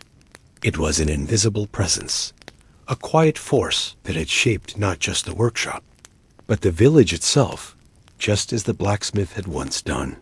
The apprentice's own hands had now become steady, the rhythm of his strikes no longer hesitant, but full of purpose. He had grown into his craft, and the work he did now carried the same spirit as the work of the blacksmith. The forge was not just a place of labor. It had become a symbol of continuity, of legacy, of endurance. In each piece he forged, the apprentice could feel the weight of the generations before him, each one contributing to the unbroken chain of craftsmanship that had sustained the village for so long. And as he worked, he realized that this was no longer just a trade. It was a duty. The metal, shaped in the heat of the forge, was more than a tool or a weapon. It was a connection to the past, to the land, and to the people who depended on it. Every blade, every horseshoe, every nail he created was a piece of the village's soul, a thread that wove them all together. Yet, in the quiet moments between the hammer strokes, the apprentice couldn't help but wonder about the future. What would become of the forge when he was no longer able to work at it? Would the village continue to need the tools he created? Would they remember the quiet hum of the forge, the steady rhythm that had built not just objects, but a way of life? It was a question that had no clear answer, but it lingered in his mind, growing louder as the years passed. He had seen how the village had changed over time, how the old ways had given way to new ones, how the necessity of the forge had become less and less. People no longer relied on the same tools as they once had. The world outside the village had grown, changing, faster than the forge could keep up. The steady rhythm of hammer on metal had been replaced by the machinery of the outside world, by innovations that made the work of the forge seem quaint, even obsolete. But as the apprentice looked around the workshop, he couldn't help but feel that the forge still had a place. It was not just the creation of tools that mattered. It was the act of creation itself. The rhythm of the hammer, the shaping of raw metal into something useful, was a timeless act, one that connected him to the earth and to the ancestors who had done the same. There was something sacred about it, something irreplaceable. As the years passed, the apprentice began to share his knowledge with the younger generation, teaching them not just how to shape metal, but how to understand the rhythm, the slow unfolding of creation. He had learned from the blacksmith, and now he passed those lessons down, ensuring that the spirit of the forge would live on. It was no longer just about forging tools. It was about forging hearts and minds, about instilling a respect for the work, for the patience, for the art. The forge was more than just a place. It was a way of life. And as he worked, as he taught, the apprentice began to realize that his work, his legacy, was not just in the metal he shaped, but in the people he shaped along the way. The quiet rhythms of the forge had a way of calming the mind, of slowing the world around them. In a world that was moving faster and faster, The forge was a place where time seemed to stand still, where creation was the only thing that mattered. The apprentice could feel the weight of the legacy he had inherited, the responsibility he bore to ensure that the forge would continue, that the work would never truly end. As he placed the final touch on his work for the day, he stepped back and looked over the pieces he had created. They were simple, nothing extraordinary in the grand scheme of things, but they were necessary. They would serve the village in ways that were just as important as any grand creation. The apprentice smiled to himself, knowing that this was enough. The forge had never been about creating masterpieces. It had been about sustaining life, about meeting the needs of the community, about keeping the rhythm of creation alive. As he locked the door to the workshop for the night, he took one last look at the forge. The embers were dying, but the fire of creation would continue to burn, both in his heart and in the hearts of those who followed. The forge had become more than just a place. It had become a part of him, a part of the village, and a part of the world itself. And as long as he lived, he would continue to honor that legacy, knowing that in the steady rhythm of hammer on anvil, there was life, there was meaning, and there was purpose. The forge was not just a symbol of the past. It was a symbol of the future, a future that would continue to be shaped by the hands of those who understood the value of patience, of craftsmanship, and of the quiet, enduring spirit of creation. As he walked away from the forge, the apprentice knew that he had found his place in the world, and that the legacy of the blacksmith, of the forge, and of the village would continue to burn brightly for generations to come.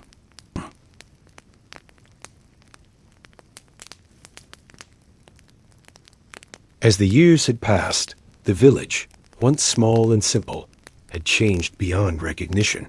The forge, once the beating heart of the community, had seen many seasons of growth and transformation. The blacksmith's workshop, which had stood as a symbol of tradition, now felt like a relic of the past in a world that had quickly moved forward. The apprentice, now a seasoned craftsman in his own right, stood before the anvil one last time.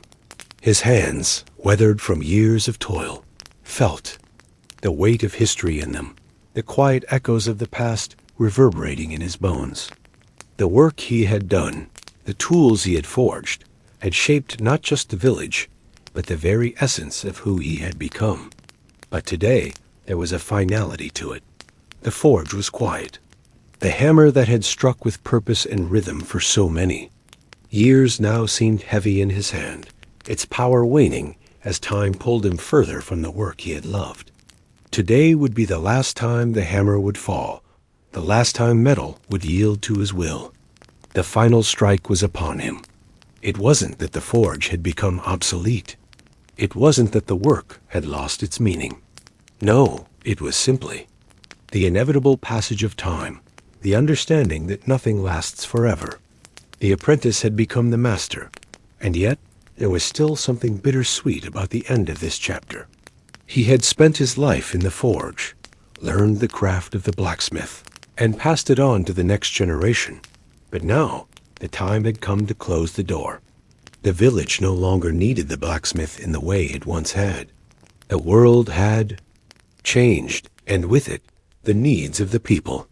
They had found other ways to create, to build, and to survive. The tools of the forge had been replaced by machines. The simplicity of hammering metal for hours, now a distant memory. And yet, as he looked around the workshop one last time, the apprentice-turned-master couldn't help but feel a deep, unwavering connection to the place. This had been his home, his sanctuary, his legacy. Each piece of metal, each strike of the hammer, had been a part of his soul. The quiet hum of the forge, the flickering flames that had burned bright for so long, had shaped the man he was today.